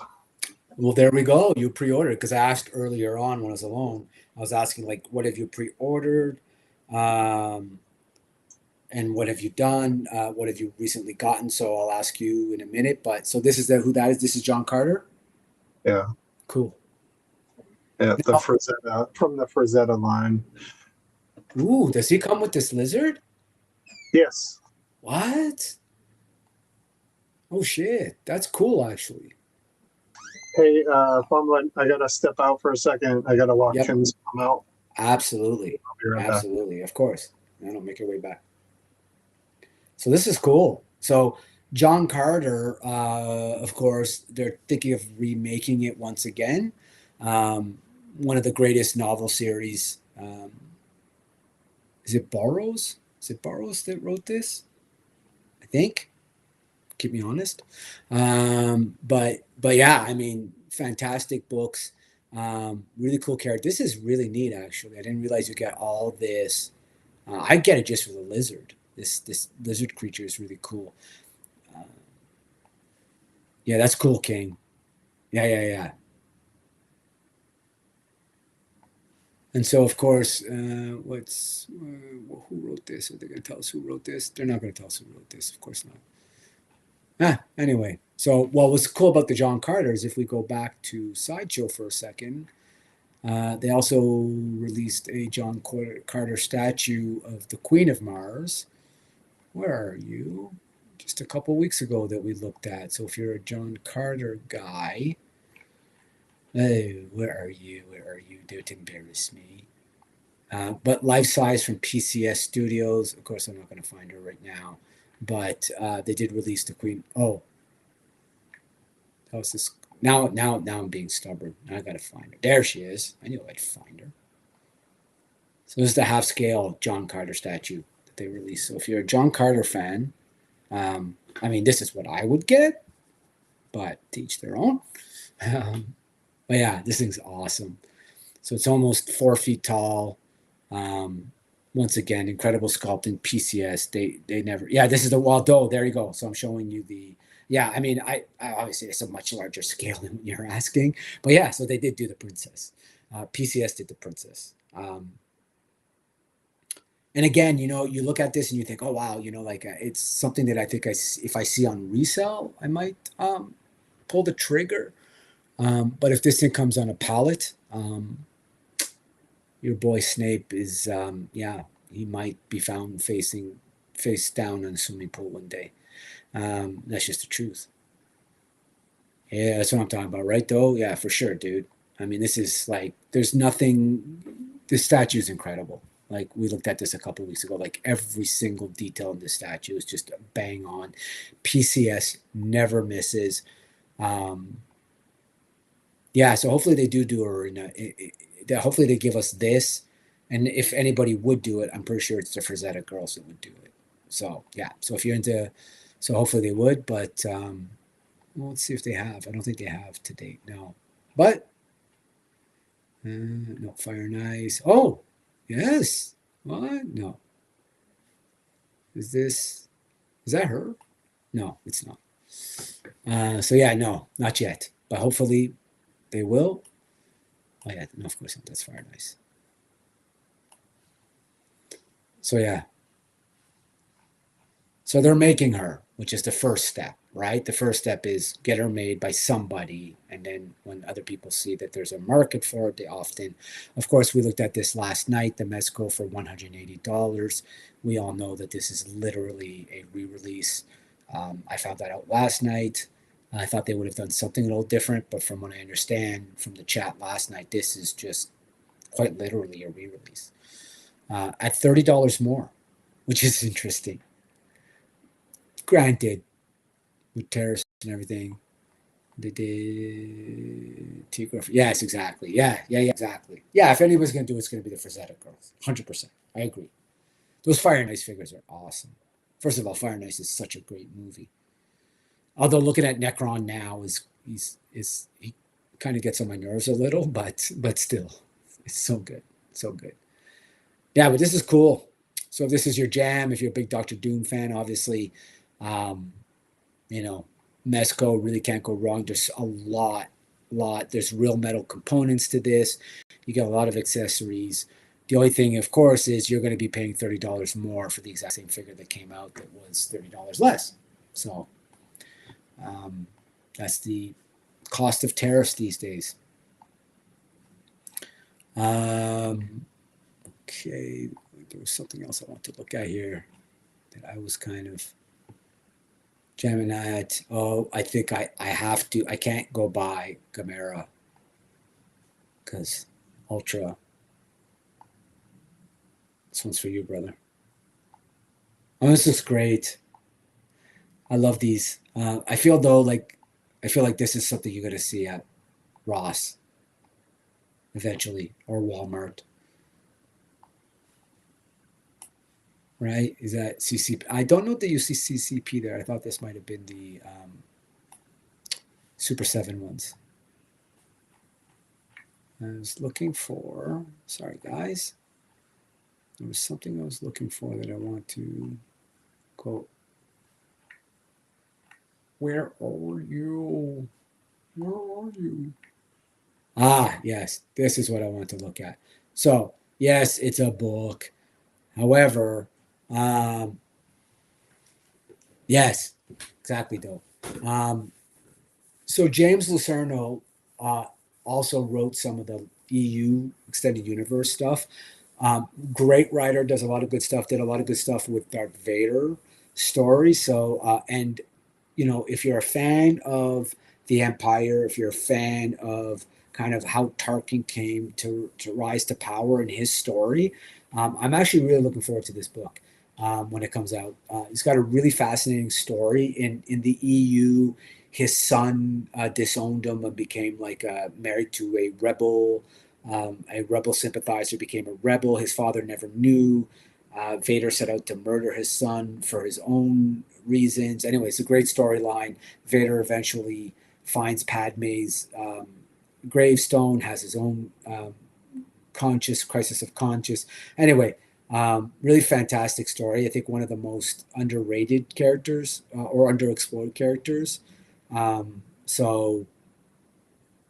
Attack on Titans, Prime One Studios, diorama. So, you know, we've been looking a little bit on Prime One lately. They've really been kind of throwing a lot of stuff out there. They do fantastic dios. This is no exception. Everything is LED illuminated.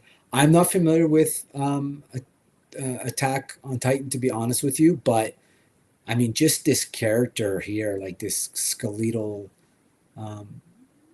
bridge or whatever it is just fantastic. And again, everything lights up.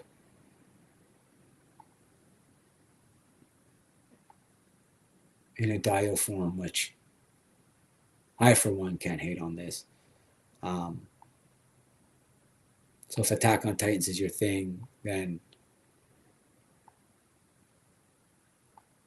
did they make a cartoon movie of this? I feel like maybe I saw a cartoon movie, but it's really like I feel like I watched it a long, long time ago. Or is it a series? Ultra, Do you guys know? I know one of you guys will know.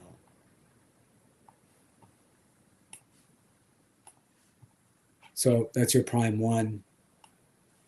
And I'm going to wait for Frank to get back because we do have, of course, have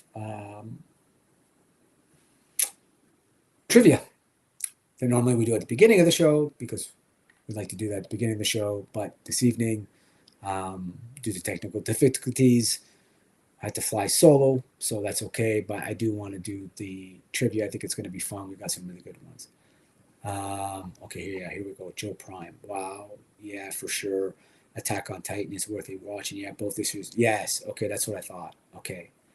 And then they made a live. Yeah, I feel like I saw it. Yeah, okay. So I think I've seen the movie. I don't think I've. Yeah, I would remember what I just looked at with Prime 1, though. Yeah, I vaguely remember the movie. I know. I definitely have not seen the show. I lost interest in it early on, but some people, yeah. I do know it has a super loyal following. Correct. Yes, Joey, that's right. Am I doing all right, Stu? Man, I'm not used to flying solo, dude. This is a long, like, I normally do this so that I can hang out with Graybeard, Virgo, and Frank and Shane and Woody. So it's hard to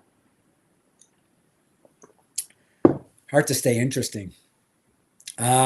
So keep watching bits of the live one, but thank you, Stu. I really appreciate that, brother. It really does mean a lot. So yeah, and then there's this Rumbler. I know, listen, people love their vehicles, especially Joe people, and people who obviously collect any kind of army lines or any kind of military lines. Military lines, I think, is a more appropriate term. I saw this. I think this is really cool. Rumble Society. Let's take a look. Doe. Not a fan. I was going to watch the anime, but when I was getting ready to start, I encountered the live action at the very beginning, like 5 minutes. I became very disturbed. Yeah, I feel like I can't remember it all though, but I feel like if I'd liked it, I would have remembered. I just don't remember. Okay, so yeah, I never went back to some stuff hits me like that too sometimes. Like the opening of a movie, I'll just start watching something and I'm like, no, not for me. I watched most of Attack on Titan when it was first airing on Crunchyroll before Adult Swim started airing it. Okay. Oh yeah, so it's $325, King. This Rumbler is $325. So yeah, it's a Mezco. It's the Rumble Society, so you know it's going to be. Woody would like this. Yeah, exactly. Oh, 100%, dude. 100%. Like this is awesome. Like I'm not like I don't collect them, obviously, but Mezco does these things really, really well. And it's funny, I feel like more and more people. Oh, Frank, are you back, brother? Yeah. We're just looking at this the Rumbler SUV. Yeah. What do you think? Oh, they look pretty cool, but they're pretty much as pricey like getting a HasLab. Yeah, right. But having said that, it is a Mezco, and no, like, they're cool. They are cool. It's just I'm not into getting like the military vehicles as much, like specifically like that. But no, that's fair. That's fair. No, but and so let's see. It has opening doors. It offers seating for 4 figures and has room for up to 8 figures in total. Well, that's kind of a contradiction. Offers seating for up to 4, but has room for up to 8. So what do the other guys do? Like, does that mean like standing? Probably hanging on the outside somewhere. There's probably like, foot like steps on the side of the vehicle. I get it. Hanging on for dear life. Are you just being drugged by a rope? Figures found the classified singer Walmart. Ooh. Nice. Nice. That's a score. Nice. That's a score. Yeah, that is a score. And could work with Joe Classified Valve. Yeah, oh, absolutely. Yeah, yes, absolutely. Has that? Yeah. I mean, I'm sure that's the case. Like you can put them in there, but I haven't seen posts yet of anybody because there's, I think the one before this, like the black version, the all black. Yeah, but it's 112, right? So it should fit with those figures. Most likely, yes. You know, real motorized front mounted winch, which is cool. Yeah, super touch. So let's see here. Can we get even closer? Let me try and get even closer to what they're saying. That's pretty cool. Motorized winch. Oh my God, look at this. No, am I going to actually put on my glasses? What is going on? Optional Top Gun rocket launcher, opening top hatch, secret weapon storage at rear fender, spring activated shock absorber, working winch, working head and tail lights, opening hood with viewable mortar, removable armored window, and removable modular roof rack. So, like, dude, like you're standing on the footboards like the Valaverse Vanguard. Yeah, exactly. I wonder if they're going to do, or if they've already started, because I don't really look into the Mezco vehicles much, but you know how Gridiron customize, like they come out with a base thing, and then later they do other add-on pieces to make it into, something totally different. So I don't know if these guys are going to start doing that, if they already have. So I have a Gomez with, what's the vehicle came with? Oh no, mine came with a motorcycle. That motorcycle was awesome looking. Oh, it's sick, dude. I've never taken out a box, obviously, but it's sick. Like it's great. It's great on the box. Yeah. Opening top hatches. I mean, this thing is cool, dude. Real working exterior and interior lights. So I mean, $325, you're kind of getting bang for your buck here, right? It's like, does that figure come with it, right? Does he? Yes. Yeah. Okay. Yeah. The figure alone, if you collect this, the figure alone is worth half the price of this truck. Almost, yeah. Right. I hate that. Valid does that with the Vancourt figure, just sells everything. Yes, I agree, Joey. I agree. Yes, 100%, dude. Yeah. Nothing annoys us more as collectors than the old sold separately, But I mean, it's very changeable Top Gun, so they got to swap out the other, the mounted gun. So I think join waitlist already. I mean, this just dropped and already it's waitlisted, which is like, I mean, you can't. I don't know. They probably had a small, number of what they put up initially anyways. Mm-hmm. They don't make thousands of these things. So we're going to go to a trivia in a minute, but what I want to do is I wanted to have an opportunity to say, Frank, what did you pick up this week? What have you recently picked up? You mean physically got or ordered? Yeah, physically got. This week was mainly the classified line, Lifeline, Hit and Run, and then Big Lob came in just a day or two ago. And what have you pre-ordered anything this week? The Frazetta John Carter from Mars, some other G.I. Joe classifieds that we looked at, throughout the week. Mm-hmm. The Royal Guard Cobra Law figure, the Don Moreno, female Snake Eyes figure, was it Airtight, and then Sundown, the cowboy guy. Oh, so just a few. Yeah, just a few. Still waiting for Professor Hulk to drop, which I think is March, second week of March. And then they haven't put a pre-order date for the Zanya Zartan's daughter with the swamp ski. Oh, they haven't? Okay. No. Okay. Yeah. Well, I pre-ordered 2 of the Royal Guard. Oh, you got that's right. You said you were able to get that. Oh, I did pre-order that the Ninja Force Zartan too. Oh, that's a good one. Sold out for now. With the Mohawk, that's a good one. Yeah. No, I didn't have that one obviously when I was younger because I was a later. But Ninja Force and Python Patrol, all that was like in the '90s when I wasn't collecting GI Joe anymore. So okay. And in all fairness, and I love Joe Daddies. Yes, you're right.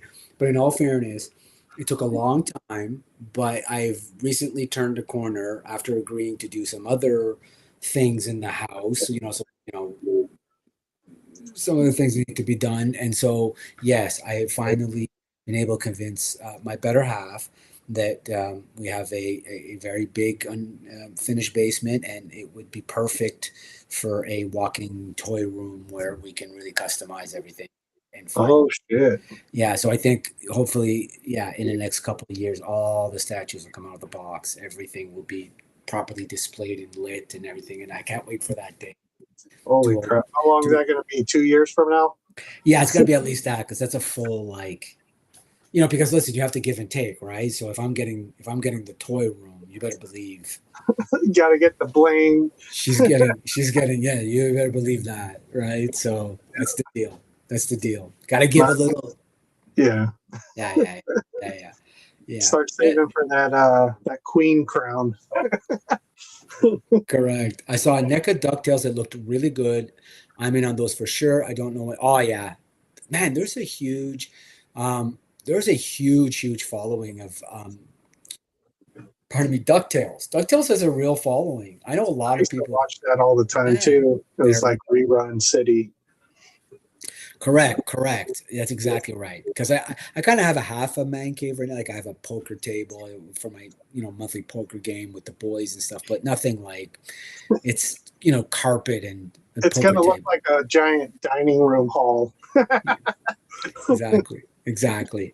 So, but we don't do anything light here. So I'm looking forward to seeing the finished project. You got to make that special for the statue. Yeah, exactly. Plastic shells from Home Depot. Yeah, correct. No, that's 100%. No, 100%. And I'm already kind of anyway. Knowing me, I'm gonna really start looking at like that Han Solo and Carbonite life size from Sideshow and be like, that would be a perfect door. Like that would just be a perfect door. Yeah, on the to go in or to go out. To go in. Like just as you're coming in, and just a special room because it starts here with something like that, right? Because they and you don't have to go like that crazy, but there are people who make them at like something that's cool like that, right? And then do all that paneling like the start, like the Death Star, right? Like do all that paneling, like something cool. Just make it, man. You see some of those Star Wars rooms, and you're just like, God damn, I could do that. Make sure you put all the proper electrical outlets everywhere so you can have all the proper lighting where you need it. Don't put it all in one, power strip.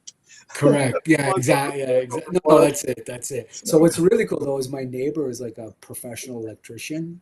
I think he owns like a Technion furniture company, so they do like all the office, and so all that stuff's wired. And so he like from an early age has been opening, and I'll do anything in the house. As I build my own cabinetry, all that wood shop, but I'll never mess with electricity. I don't mess with electricity. It's I'm not. Yeah. Kim's like, oh, it should be easy. You could Google. I said, nope. No, I'm not dying today. No, I don't. I don't do it, and it's not. And the truth is it's more fear than it is rational thought because it's easy to find a ground and da da da. But again, it's just I'm not comfortable with it, and so. But yeah, I mean, he's already rewired like so much for me. So yeah, as soon as I'm ready to go, it'll just be like, here's 2 cases of beer, and I'll do the labor. You just do the wiring. Like I'm down for that. Save yourself $1,000, right? So, but yeah, exactly. No, I saw Anthony's Customs actually. Yeah, dope. I mean, some people like their toy rooms, man. It's like the Bat Cave. It's like they go down like an actual. Yeah, you're like, what? The hell, dude? How did she agree to it? And again, like you said, purses. Okay, let's do the trivia. Oh, go ahead. No, that's right. The purses, any kind of bag, shoes, Mine is a European vacation in a couple or of months. forever in debt. But we pay it gladly. We pay it gladly. As long Let's as be they're happy too, that's fine. and let's be honest. It's bad enough that women have to put up with men.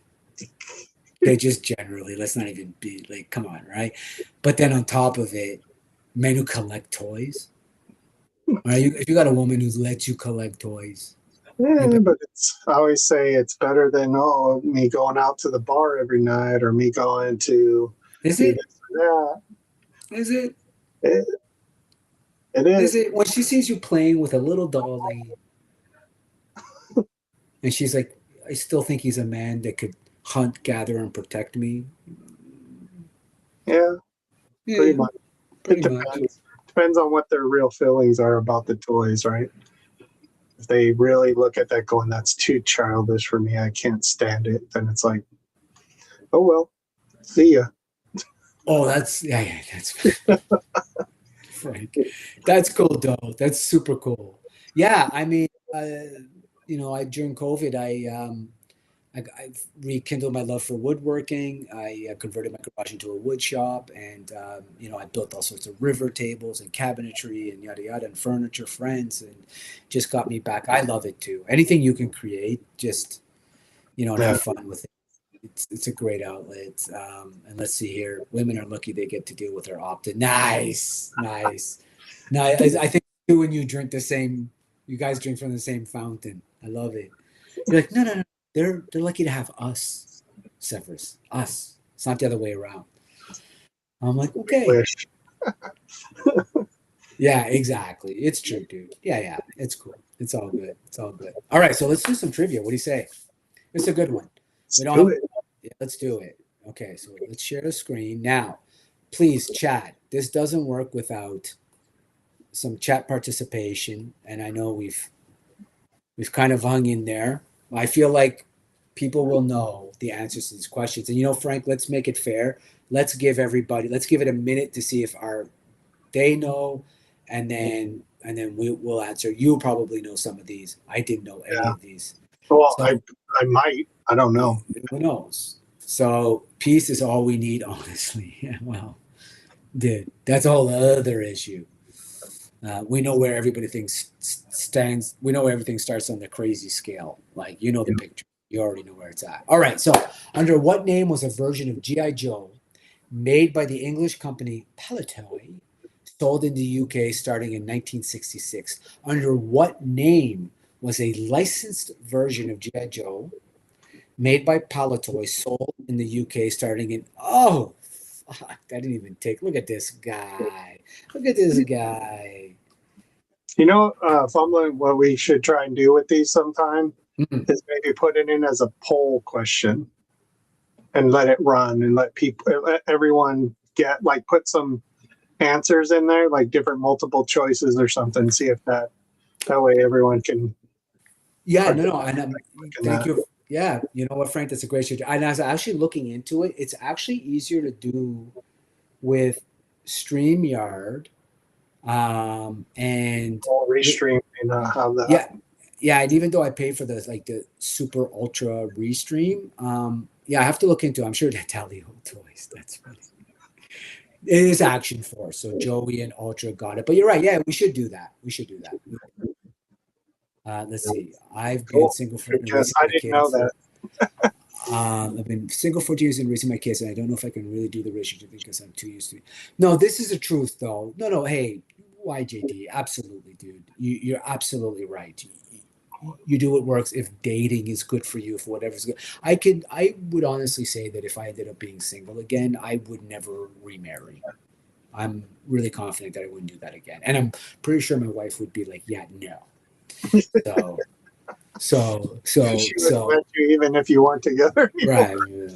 Yeah.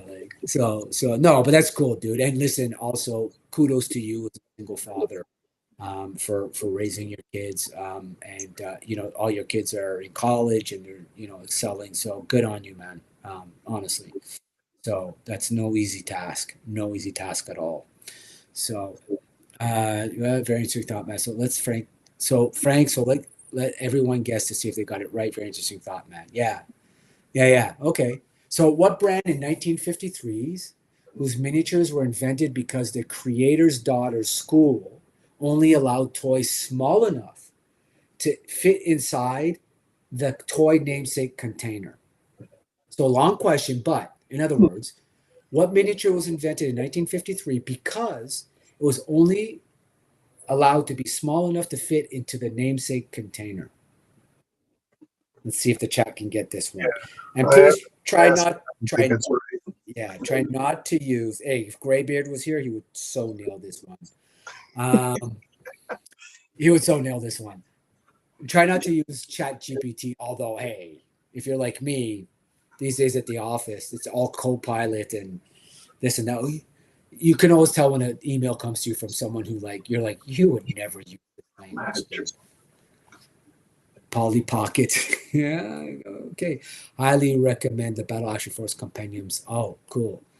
Here we go. You got it. Yo Daddy got it. Matchbox. Yep. Was that your guess, Frank? No, I was gonna say like something from Playmate, like some kind of small figure or something. No, so it had to be small whatever enough. The Army Men thing was, but yeah, so cool. Small enough to fit into a Matchbox, and that's what made him creative. So my girlfriend got me a box of Chira Deli chocolates for Valentine's to go hard with watching live streaming about. I'm gonna say, no, Polly Pockets was good though, but definitely it was Matchbox, which was really, really good. The bag of Army Men, yeah, seriously, yeah, no, right, no, I know, totally Matchbox. All right, so these are good ones. These are good ones. What toy was once banned in Japan because the motion of operating the toy was considered indecent?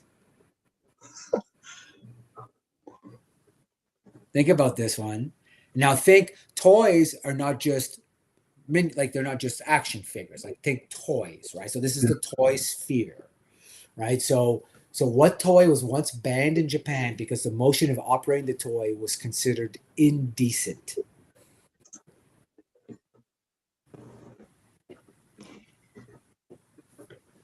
I'm gonna give that one a minute and let the chat come through. I did actually, though. It's very good.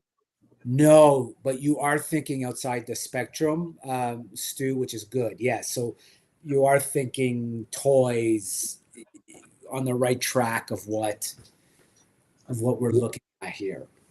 But when you hear the answer, you're going to be like, of course it would.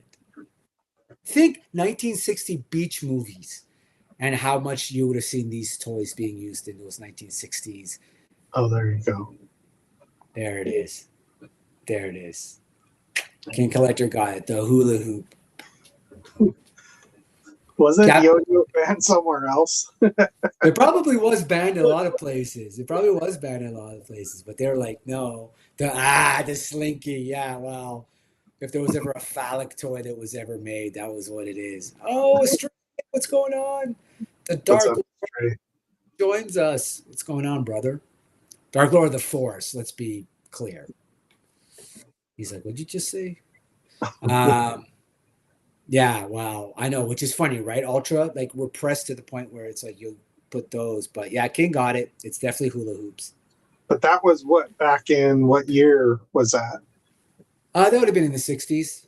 Yeah. Right? I don't think the anime busty toys were made back then yet. No, definitely not. The playsets were invented in Germany, but gained worldwide popularity in 1973. Oil crisis pressured companies to make products with less plastic. These playsets were invented in Germany.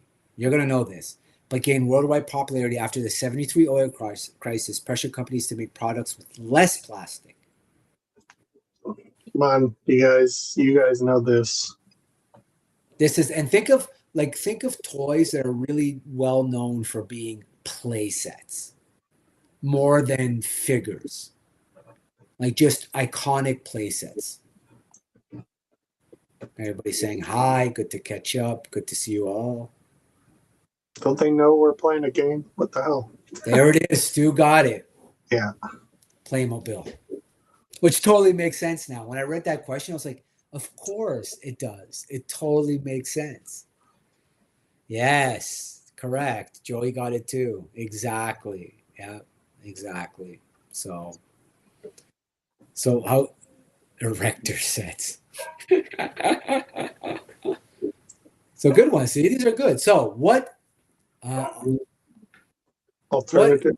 alternative? Yeah, I think I may have name is given to a brand. No, it's Alliterative. yeah, alliterative. Yeah, it is actually.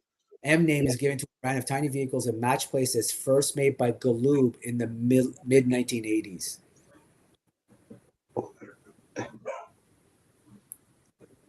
So, in other words, the M is in the name.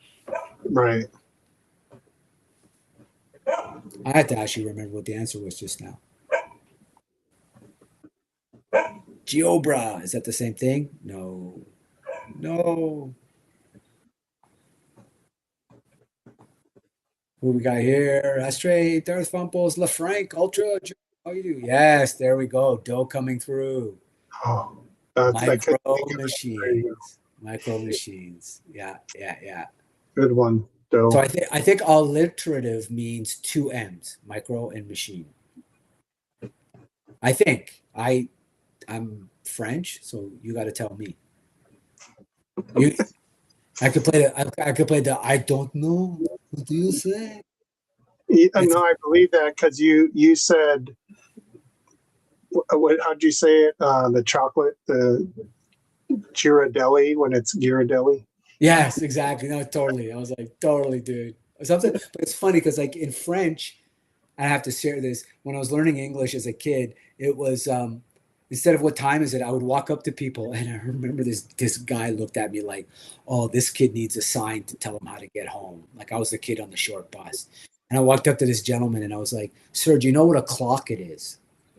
And I'll never forget him looking at me like, oh, you poor child. Like lost. I'll never forget it. It's been 50 fucking years. And that guy's look, the way he looked at me was just like, and I was like, what o'clock is it? And he was like, um, What a clock is is it? there a parent that should be around here? Imagine like 40 years later, remember this fucking guy's looking at me like, oh, there's a special bus for you, kid.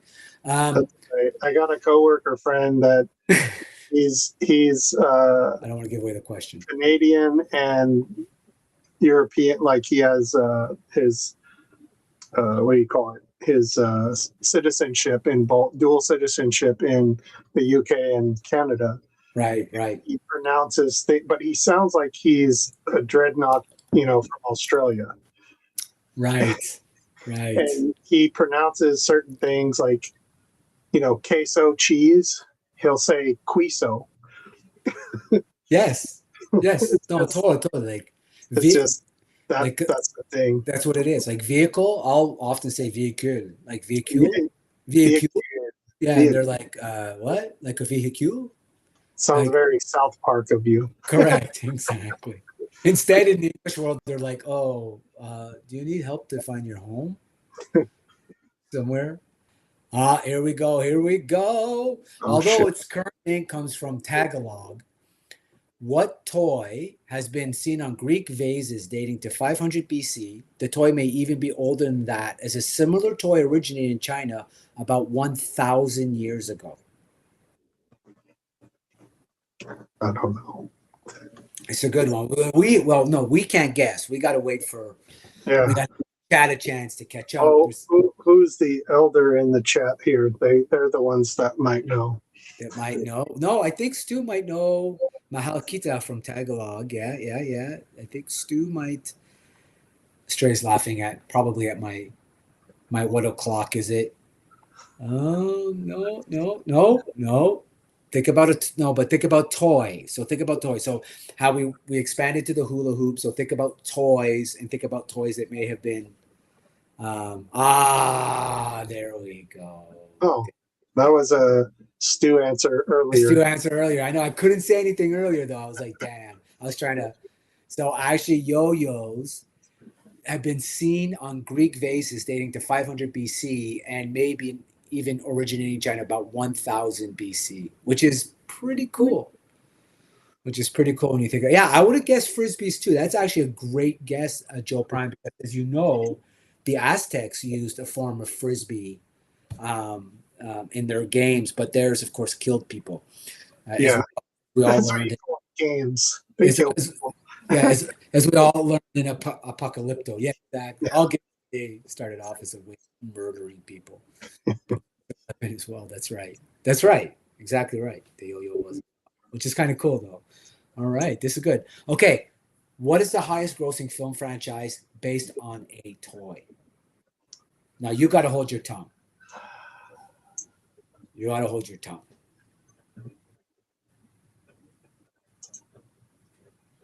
It's a good one though. It's a good one because Astray should know this too. what's that? Astray should know this. Astray? Maybe. Yeah, I think he should know just generally because he's a bright guy, but I don't know that he'll know.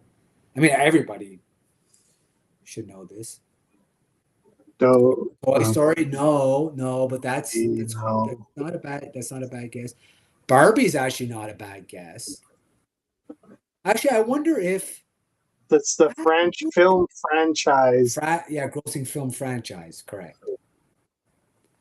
No, franchise, no. Oh, wait. Get out of here with that, Yojo. They He's got the it. cat's answer for everything. Yeah, Joey and Yojo D got it. They got it. Transformers. Oh. Yeah. Transformers for sure. Joe Prime, I was waiting for you. I was like, for sure. Now, do you not count Star Wars in that? No, because Star Wars was not based on a toy. Transformers was based on a toy. Oh, because the toy came first. Before Okay, the movie, correct. There you go. All right. Well, yeah. nice. Over $5 billion. Well, that's it. It's a franchise. Yeah, that's it. And most of that is in Kaz and my room right here. Yeah, exactly.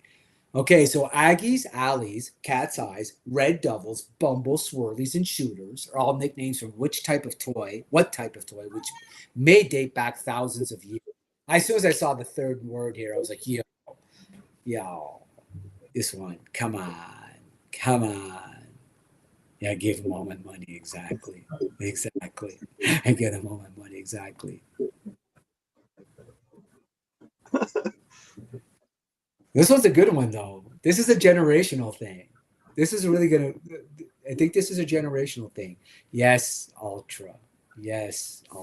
Marbles. I mean, did you ever play marbles? Oh, of course. I'm a child of the 70s. We would and you're like shooting them with your fingers. We would sit pegging them off. We would sit in the schoolyard, and of course, you had the large marbles. The Cat's Eyes were worth more than the Swirlies, and the Bumbles were worth more than this and that and the other thing. And you would leave with some kid's entire bag of marbles, and he fucking wanted to kick your ass. And it's like, yes, 100% marbles. That was late elementary, early middle school. Yeah, but you know what's sad now? I'm not a parent. I feel like they probably don't even make marbles anymore because of the liability thing. Because, like, God forbid, some idiot kid swallowed it, and now it's like, oh, marbles, and you're like, well, fuck, man. We go sit on the toilet and wait for it to come out. Exactly, dude. You have a small collection of uranium marbles for real? Nice. Oh, shit. That's pretty cool, actually. Yeah, it's like, come on, man. Like, you have a whole generation who grew up without killing themselves, but like today, just the idea on your wrist rocket shooting your marbles as a weapon. I have a small toy Space Godzilla shoots out a marble out of his chest. That is so cool. Oh. That is so cool. That's what I mean, man. Bring back marbles. Okay, Lizzie, bring back marbles. Yeah, make marbles great again. Lizzie, Henry, Homer, and Harry were the 4 original characters of what tabletop game?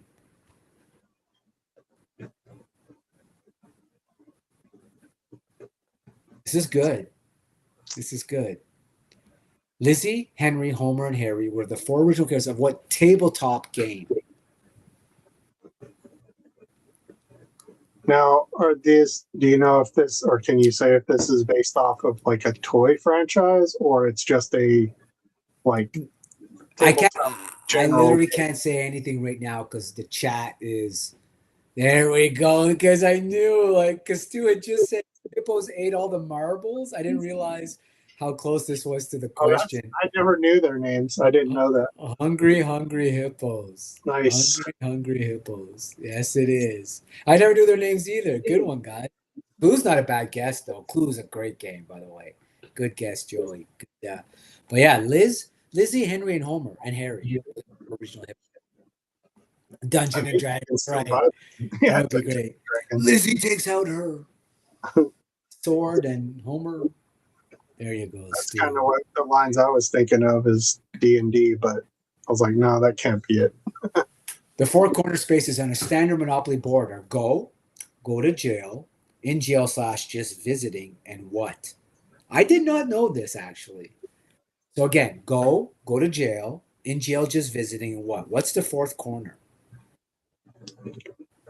He just guessed that. Great guess, then. That was good. This one I have to remember again. Oh shit! I don't think I wrote the answer down. Oh shit!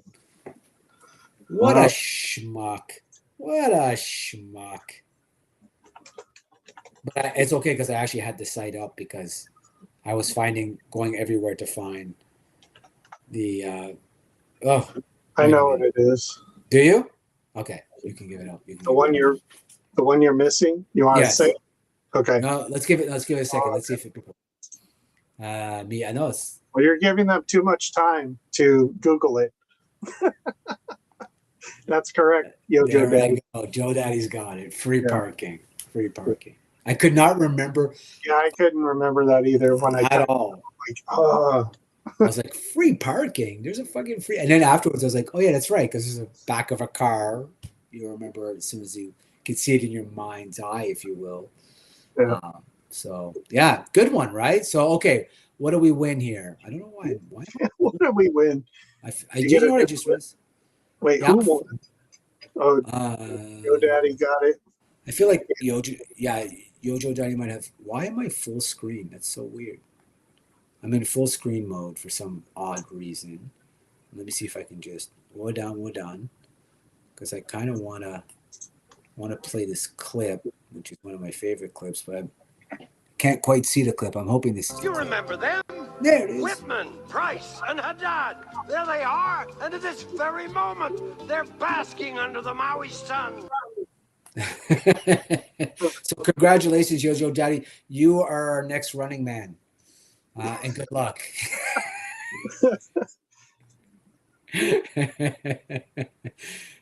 Safe space. Yeah, exactly. Yeah. No. Don't bring your male toxicity in here, please. Don't do that. Yeah, that's great. I couldn't think of it on my own. My son said it. Oh, your son got it. You're all on my TV, and my boys are all watching. Nice. Hey, guys. How's it going? So there we go. Yeah, let's stop sharing this and get back to us. That is where we are heading now, you know. Well, yeah, look, I make fun of it. It is important to have a safe and inclusive space for everybody, on a serious note, but we can also have fun and joke. And listen, we also have to give people grace for generational differences, right? Like my dad says stuff that I'm just like, note to self, if we're in a restaurant, let's pick a table where nobody else can hear this, because this is not going to go down well. But you have to give them that grace, just like we have to give children and people of the 70s and 80s grace to a certain extent, right? So, but yeah, some things are hard to break, but some things have to be broken. And at some point. No, and you give, listen, and this is honestly my rule, and not to get on a soapbox or anything, but I always say you should always give the people the benefit of the doubt. Once you teach someone better, if they refuse to change, then that's them. And then you can say, well, I don't need you or your views in my life, and choose not to watch or switch a channel. But you should always give people an opportunity to educate them first. And because some people you don't know what you don't know. Like we all come from very different cultures, very different backgrounds. And sometimes we don't realize that we have those inherent biases, right? And, I have, a lot of people that report into me, and I have to remember that everybody comes from a different place and a different perspective, and they don't mean harm. And sometimes they just don't know until you teach them. And you too. You have to be constantly learning in life, right? And you have to respect sometimes I people. have to. Yes, and honestly, sometimes you have to respect that. You know what? You're not going to agree with somebody, but that doesn't mean you can't sit in a room with them and enjoy their company, man. Like I play golf with guys that I would never, right? But they're good people, and they have very different views than I do, and it's okay. Well, that's not. I know you did. I know you did. I just made a fun play So on Betty. I'll to have discussion with lecturing is so welcome. Yes, exactly. Yes, exactly, Stu. Joey. It's always an honor. Hey, Eddie Munson, what's going on, brother? How are you? Good stuff. Good. Thank you for joining us tonight. Please, everybody, hit that like button, share, subscribe, that kind of thing. Let us know we're doing some good stuff, to get you guys. Hey, good day, Mike. How you doing? Pepe's. How you doing, brother? Tristan, also another channel you guys should check out. Tristan. Yeah, well, he's in the future. Yeah, it's exactly right, King? It goes both ways. And that's all I'm trying to say is never be so in your own silo that you can't see the other side of the fence and that you don't give that an opportunity as well. And sometimes I hate to say it, it's okay to disagree. It's okay. Like we seem to have lost the middle ground. Like cool, right? Like, all right, cool. Like I don't have to like. Do you know what I mean? If you like country music and I don't, does that mean we can't be friends? No, it just means that after 20 minutes of country, you got to at least play a little bit of my music and go back, like let's rotate here. I don't know. Anyway, enough of that bullshit. All right. See, you should have said safe space. God damn it. Joe Prime opening up a whole can of worms with that safe space. And he's like, I was just talking about a fucking Monopoly Square, dude. Where are you going with this? This is what happens when you've been solo for most of the stream, waiting for your co-host, and you've drinking maybe 5 ounces of gin. Probably not what I'm used to doing. I don't know if you guys have noticed, but normally during the stream, I don't really go past here.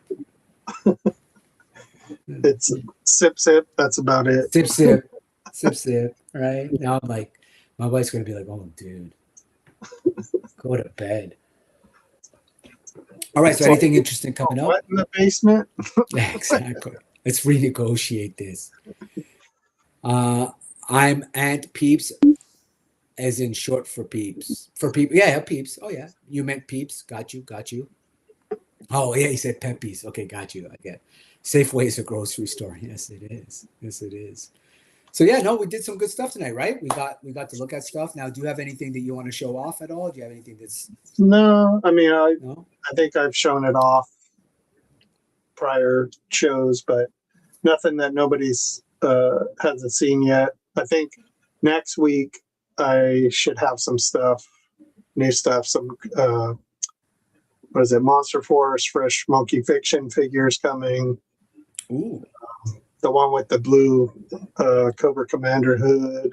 You bought that guy? Yeah, a couple of those different figures, and supposed to get my 2000X Zodak figure, and a couple other things. I forgot what it is, but they'll be staggered throughout next week, so I'll have some new stuff. I might do a Big Lob video this weekend, but that's about it. Nice. Yeah. No, everybody loves the Big Lob, by the way. It seems to be like everybody's favorite out of that particular. Yeah. I did like what I got to go back and look. I don't know if Gaines made the afro to mimic like how he was in the cartoon, so he has like that comic-y looking afro. Yeah, and I really like it. But I wanted to go back and see if he put like if he did it or if he bought it from somewhere and just painted it or something. But looked pretty cool. I liked it. No, and I think, and so this week, Frank being helpful this week, but next week he's going to flex on everyone. Yeah, totally. Like, did you hear what he said? He's like, no, I just got a couple of Royal Rumbles and this and that and Monster Force. They're just figures. It's not like they're crusted in diamonds or something. That's right. Now, did you have anything you wanted to look at? No, I mean, you already went through it. Yeah, so. yeah, no, but I want to but did you have anything you wanted us to revisit because you came in late? I mean, when I had to step out the second time, you were looking at the John Carter thing, and that was what I said. I pre-ordered, and it did come with the creature, but I don't think it was like posable. Oh, let me. I think the Frazetta stuff that had like creatures in it weren't really posable. They were just static. Why is it doing that now? I hate when it does that. There we go. The main thing that I liked about it was the second head sculpt because it actually looks like Frank Frazetta. Oh, interesting. Like the artist? Yeah, yeah. So I've never seen Frank Frazetta other than when he was much older. Yeah. So I've never seen like. I don't know if it was intentional or, because obviously if he drew it like that or somebody else did it later. Oh, Mendoza came in. He's like, someone. He woke up from a dead sleep. I heard Monster Force. Oh, Frazetta, not Fred. Let's see. Yeah, Frank Frazetta. Okay. There he is. Yeah. I mean, not that head sculpt, but the one where it's more slick back. Did you get your Chatsworth yet? That's the other one that's coming. That's coming with the Blue Agent. Who's put pineapple on pizza? Who? Okay, first of all, okay, wait. I love, but Kim don't. So okay, we can never get it when we're eating pizza together. So, okay, hold on a second. Pineapple on pizza. This is actually a Canadian invention, which is hilarious. It was invented by a Greek pizza store owner in Quebec, in Montreal, Canada. Maybe not much. It's somewhere in Canada. It was a Greek guy who invented this and somehow became known as a Hawaiian pizza. Right? And the ham that went on it too was probably Canadian bacon. Yes, 100%. That's the Agent of Omega guy was available for Player Big Bad Workshop. Oh yeah. The Agent of Omega guy is really cool. Is that the guy with the snake? That one's like I think later this year. I don't remember when that's coming. Ooh, the owl's really good looking. That's the one that looks like one of the head sculpts looks like William Shatner, like young William Shatner. Correct. Yeah, that one's on pre-order too. So one more. Go one more. Can you eat pineapple on a pizza? No, it's just wrong. I'm sorry. It's not. It's wrong. I don't do the typical like Hawaiian pizza. I have to get pineapple with pepperoni, but I won't get with the red sauce. I tell them with like the creamy garlic sauce. And then sometimes I'll do it with chicken and bacon instead of pepperoni. And it's so good. Yeah, that's a great figure. That's a great figure. That is really great figure, Stu. I really like it. It is Canadian. That's right. Yeah. I first tried it while I lived in Ontario. Oh, you lived up here, dude? Oh, I didn't know that, Joe Daddy. Oh, shit, dude. Right on. Cool. There you go. Yeah. It's totally a Canadian pizza, which is hilarious. I was watching something. They had like a little 5-minute documentary about it on the news, like a news serial, and they were talking about it was like this guy, and they were like, "Why did you call it Hawaiian?" He's like, because it was Del Monte canned pineapple. Oh, yeah. Right. So he kind of made this weird connection with it. I think it's the next slide is the one that looks more like how Frazetta looked in his later years. Okay, now Tristan is breaking all sorts of space-time. You get like a teriyaki burger and they put pineapple on it, man. What? Who? Where are you eating to do that? Good. You don't understand, Plumlin. What's going on in California? You're on the top of the ice mountain there. You don't understand what pineapple does. Pineapple on a hamburger. My God, what are they doing in Australia? I mean, I just like pineapple in general, so having it occasionally on some food, it's good. Doe has a good take on it. Pineapple in general, no, but with ham, pineapple. Now, I will say that when my wife and I were in Jamaica, because my wife's Jamaican, those pineapples are absolutely scrumptious, delicious. Like they just have that tropical taste, very sweet, whatever. But Yeah, in North America, they're tart. I don't like North American pineapples. Well, especially if you go to the store and you get it where it's mixed with like the watermelon and the melon, you lose a lot of that good flavor. You have to get a fresh pineapple, and that, oh my God, if you get it perfectly ripe, it's one of the best fruits. Oh, poutine does have me spoiled, man. God. Man, You it's and like your gravy and fries. gravy, cheese. Don't forget the cheese. You got to have Yeah, cheese cheese. curds, and then Yeah. yes. Oh, the gravy. curds are awesome. I love curds. My God, it's like hamburger with the lot. Oh my God, Tristan, you've revealed so much about yourself this evening. Yeah, this is cool. So, okay, yes, now I see what you're saying. Because now that I look at this, I can picture older Frazetta, and he did look like this as an older man. So, Yeah, he had the good hair. yes, he did. He absolutely did. Unlike us. No, hair. I love that it comes with this. Yeah, I guess, I don't know. Does it look like some of it articulates, I guess, maybe a little bit, but Oh, it does. Panther that came with the Fire and Ice, what's her name, Tigra or whatever her name was. That one I think didn't move at all.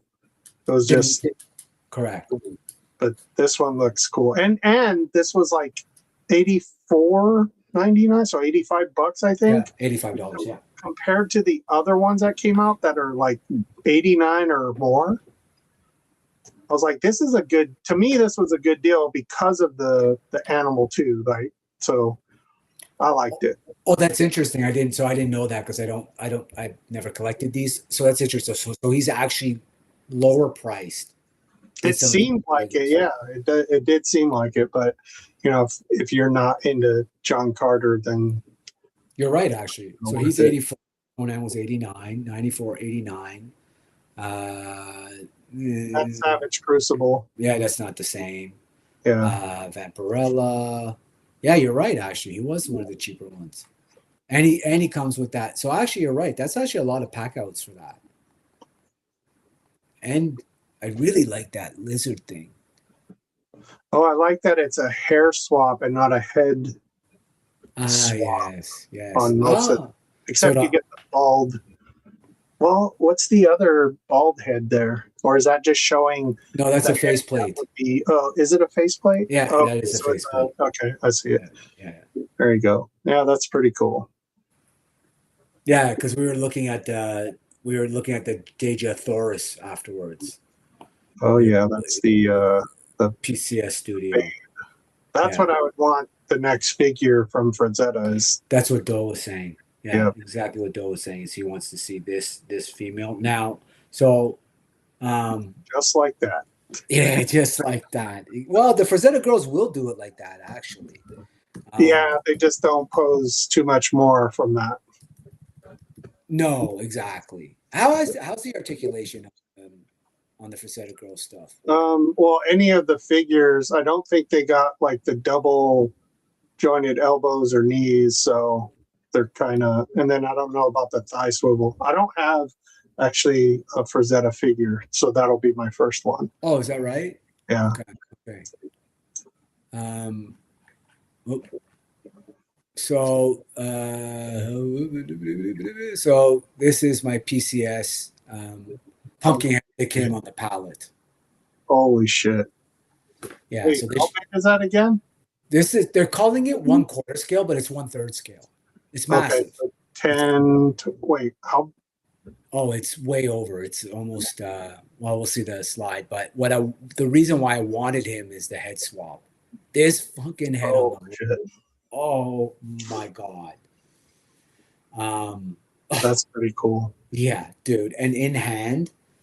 So this is one that I never would have. I never would have picked this up, except that I was at a toy store in Montreal. My favorite toy store whenever I go there for conferences, and he had it in his showroom. And I walked by it and I was like, "Hey, can I look at this?" And he said, "Yeah." He goes, "But you got to see the other head." And I'm like, "Oh, it comes with another head." Now that figure does not look like my ex. No.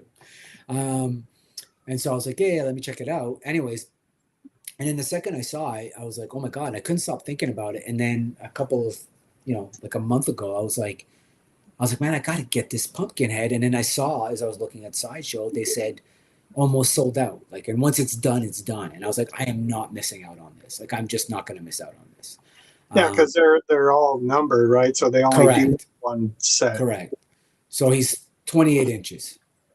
Okay. Yeah, that's a beast. Yeah, exactly. And it's just phenomenal. So so that's what came in last week. And then I've got 3 Iron Studio statues that are coming in on Monday. So yeah, I'm really happy about that. That's kind of what I'll be looking at, I guess over the next couple of weeks in terms of long enough to fucking deliver it though. Oh my God, dude. Like trying to get something on a pallet, it became something I didn't realize would be that challenging. I don't think they did. Yeah, you know how many times they probably got to your corner of your block and they're like, let's see if he'll just like pay more just to get it to there. We'll just bring back another week. I like how Tristan was like, no, the girl before Pumpkinhead, my ex-girlfriend. I'm like, I don't know.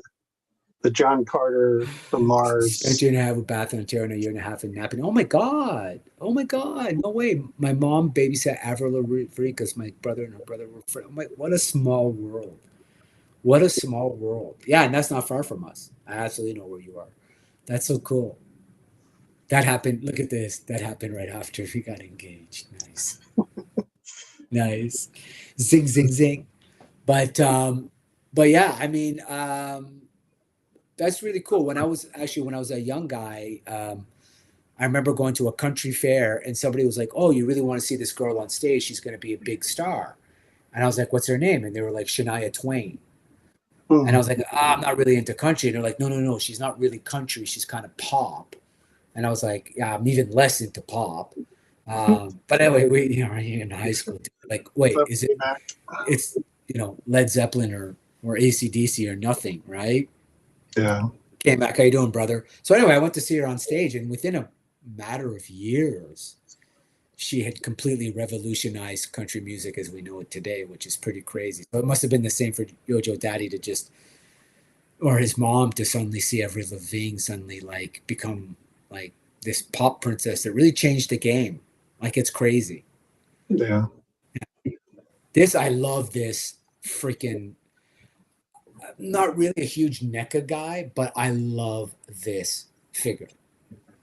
They nail those horror figures. Buddy, this may even be better than the Red Death statue from Mythic Legions.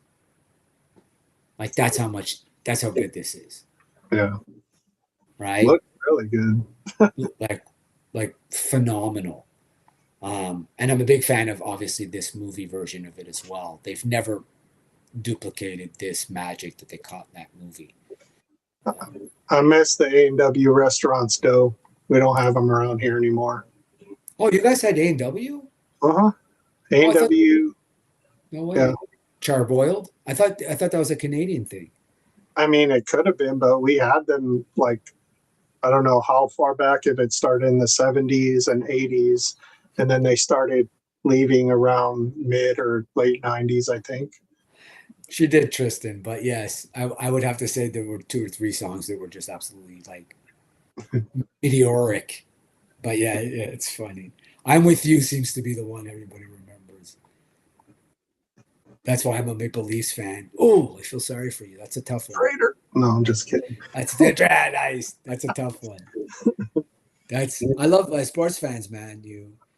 Not for me, Pumpkinhead is pretty spot on as far as the insight coming out of Grab My Soul. That's so good. That's so good. So, well, let's talk about that Mythic Legions for a second, if we may. Because, let's be real, this is what this week has been about. Damn, Street Shark, translucent, rubbery kind of.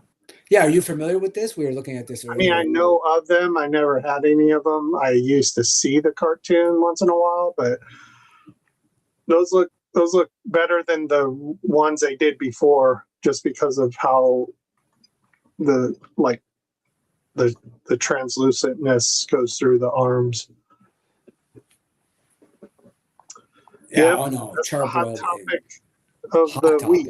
Hot topic of the week, right? So well, because now you're here, let's talk about it. Because I didn't flash this earlier. I didn't want to talk.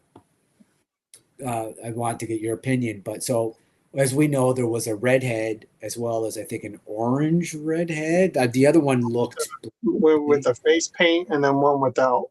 Correct. Yeah. Correct. A&W Charbroil. So it's just the brunette and blonde now? Yeah, so it's just the brunette and blonde now, which I thought that was interesting because I was like, okay, why both of those?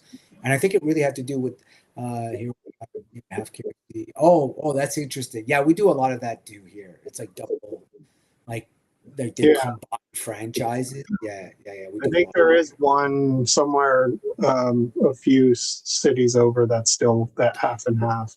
She did marry Chad Kroeger from Nickelback, yes, who is just the most irritating man in the world. yes.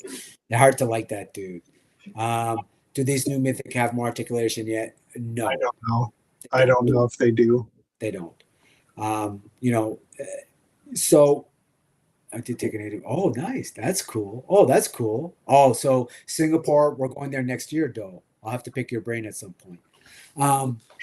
So, yeah, I mean, I only collect Obscura Figura when it comes to Figura Obscuras, when it comes to Mythic Legions. They are difficult with articulation, but they will articulate if you warm them up.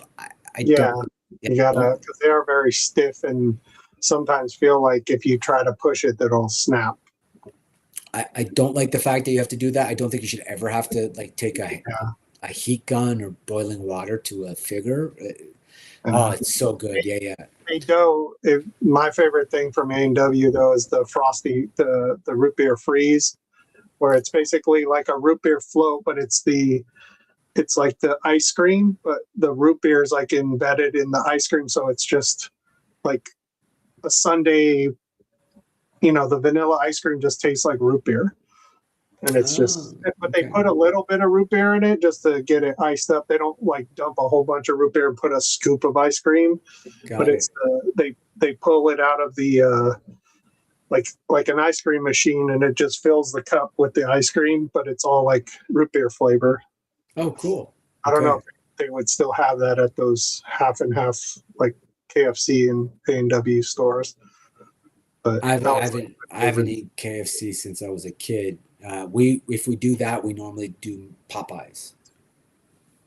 Yeah, I live right off of a boulevard that has pretty much every fucking fast food within a mile each way from me. Yeah, 92. Oh, is that right? 92 was a while ago. I agree. Yeah, A&W. Oh, yeah. They've been around. Jojo says, corn dogs were Swiss Chalet. That's still a classic. So whenever I treat anybody, Swiss Chalet is our jam. Like they're like a rotisserie chicken place. So they do rotisserie chicken. They do the most incredible, as he says, like this dip, this really beautiful gravy dip that they do, but it's like an au jus, so it's not like thick gravy. Yeah. It's incredible. Like absolutely. I lived there. I hated the dual language on Joe Fowl cards. But it's funny now, Joe, if you knew what you knew now, you would love that because those are all the variants that people love and they collect, right? Like if you could find a G.I. Joe from like Colombia or, Argentina that has some weird Spanish card, it's worth twice what it is. It's just, I hated that too. Well, and then the only G.I. Joe to have, okay, so if I may pivot for a second, the only G.I. Joe that was ever named differently in Canada versus the U.S. was the Native American G.I. Joe. Spirit? Yeah, so he wasn't Spirit here. He was something else. I'll look at it, but so talk a little bit about what you thought about the whole controversy here. So I'm not upset with what Boss Fight is doing because they are a smaller, they're not like as big as Hasbro, because people are comparing it to why isn't Hasbro going after like fresh fiction, fresh monkey fiction for the Cobra Commander hood. They don't want to deal with that anyway. They don't want to make Cobra Commander, and I guess they don't think it's something they want to pursue until they decide, hey, they're making money off of it, and it's probably a thing we want to make eventually, and then go from there. But for Boss Fight Studios, I don't, I didn't look at this with the red heads and say, oh, that's Red Sonja. I didn't even think that really, but then started going, oh yeah, you can say it can be Red Sonja, but it didn't come off that way to me. And so they should have just let it be. But I guess Mythic Legion, Four Horsemen, didn't want to get into the legal side of it and waste money, right? And get hit with going to court and still possibly losing, because they quickly, even though I think it was done by like messaging, like some kind of cryptic messaging to them. Like, that's what they did. Yeah. They trolled them on their Instagram. So if it wasn't that,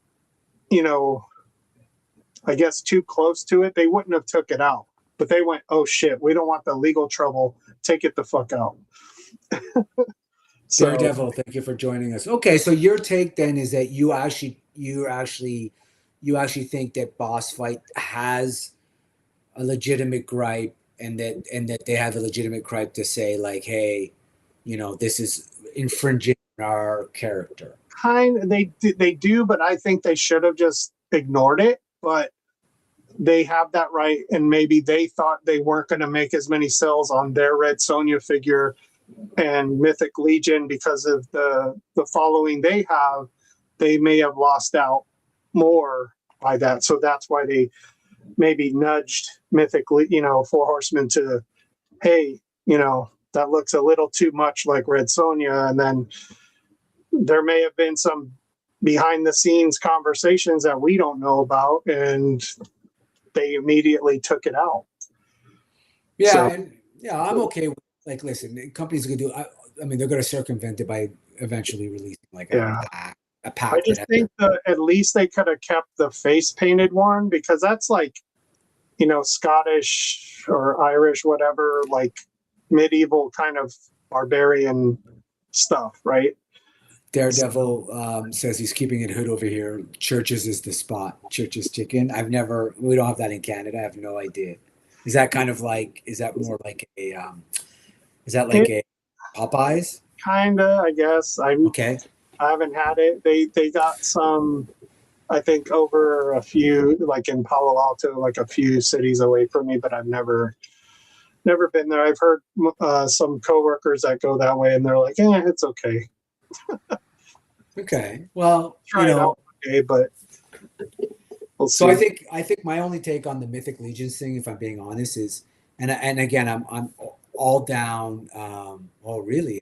Maybe around this DCC. Interesting. Okay. Like, my thing is that at the end of the day, you can't. The idea, as you said, historically speaking. So if you're going to do anybody from, Scottish background or warrior, like any like period pieces like that, like, to argue that anybody who has red hair and is female is a Red Sonja figure is a little crazy to me. Because they all predate the idea of Red Sonja. Yeah. Right. So I mean, it's. I think it's. I mean, where did Red Sonja come from? Right. That just. I mean, it wasn't like Boss Fight or anything, but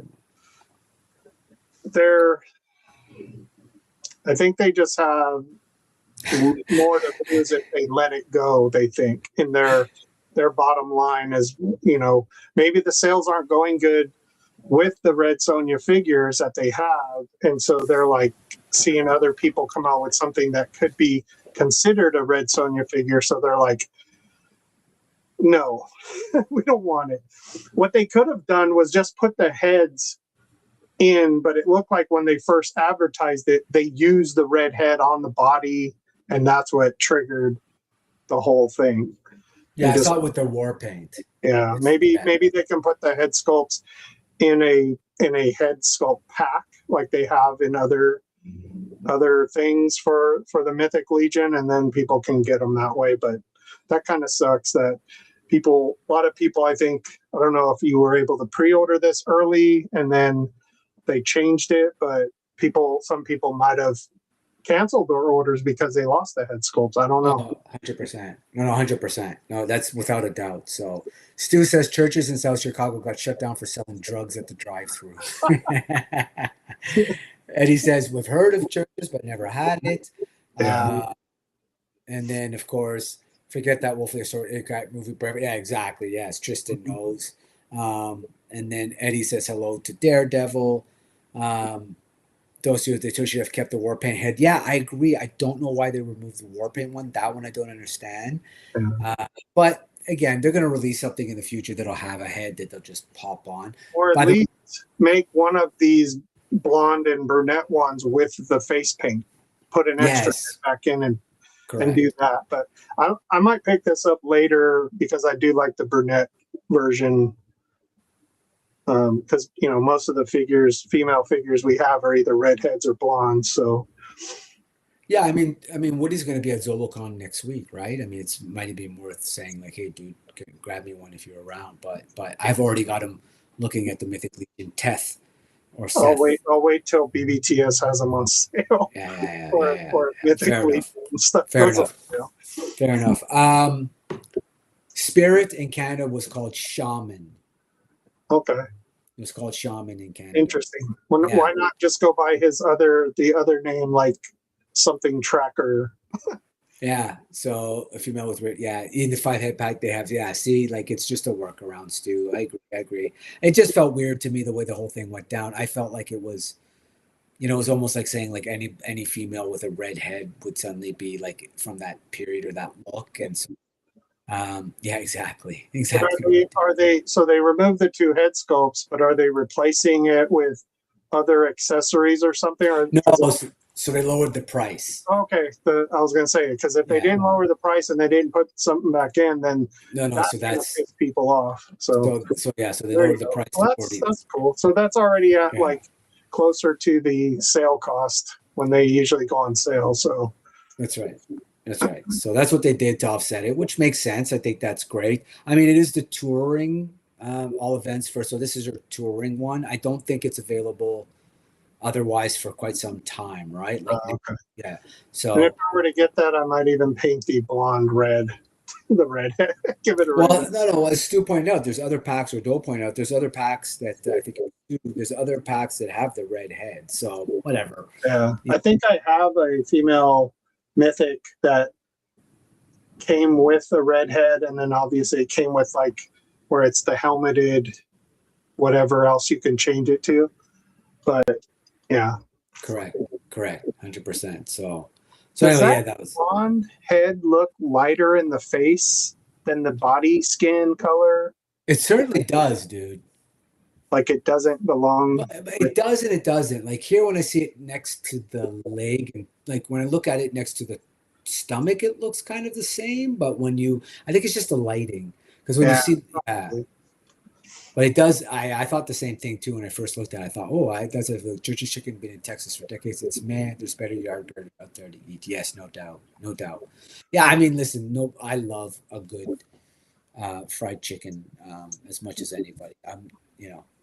Yeah, Popeyes is as far as fast foods, I rank it as Popeyes, then KFC, and then everything else. Oh, 100%. Yeah. I mean, Popeyes is, I think, by far, I'd have to agree with you. So now this is interesting, right? I think Joe Daddy actually might have also. So this comes from the comic book, and I think Joe Daddy also had something on his post about this. So if I'm not shouting out the right guy, I apologize, but thank you to the person who broke this. Forgive me. I'm showing all the names so that you get your credit. But yeah, so this is a new storyline Mask is joining the the GI universe.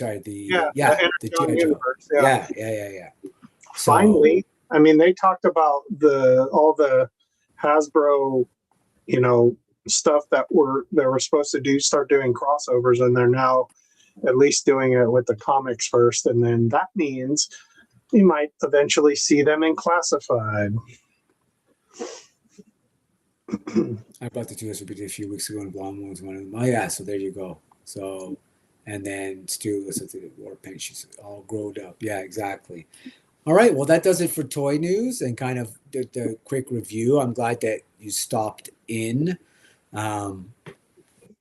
To everybody who stuck with me through the whole thing, thank you. That was a different type of experience. I don't think I want to do that too many times.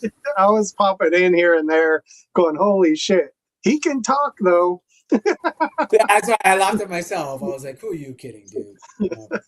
It's like, is he gonna stop at one point and then get like the 1,000-yard stare? And hey, you had plenty of material to go through. You had lots of points, to talk about, and did a great job.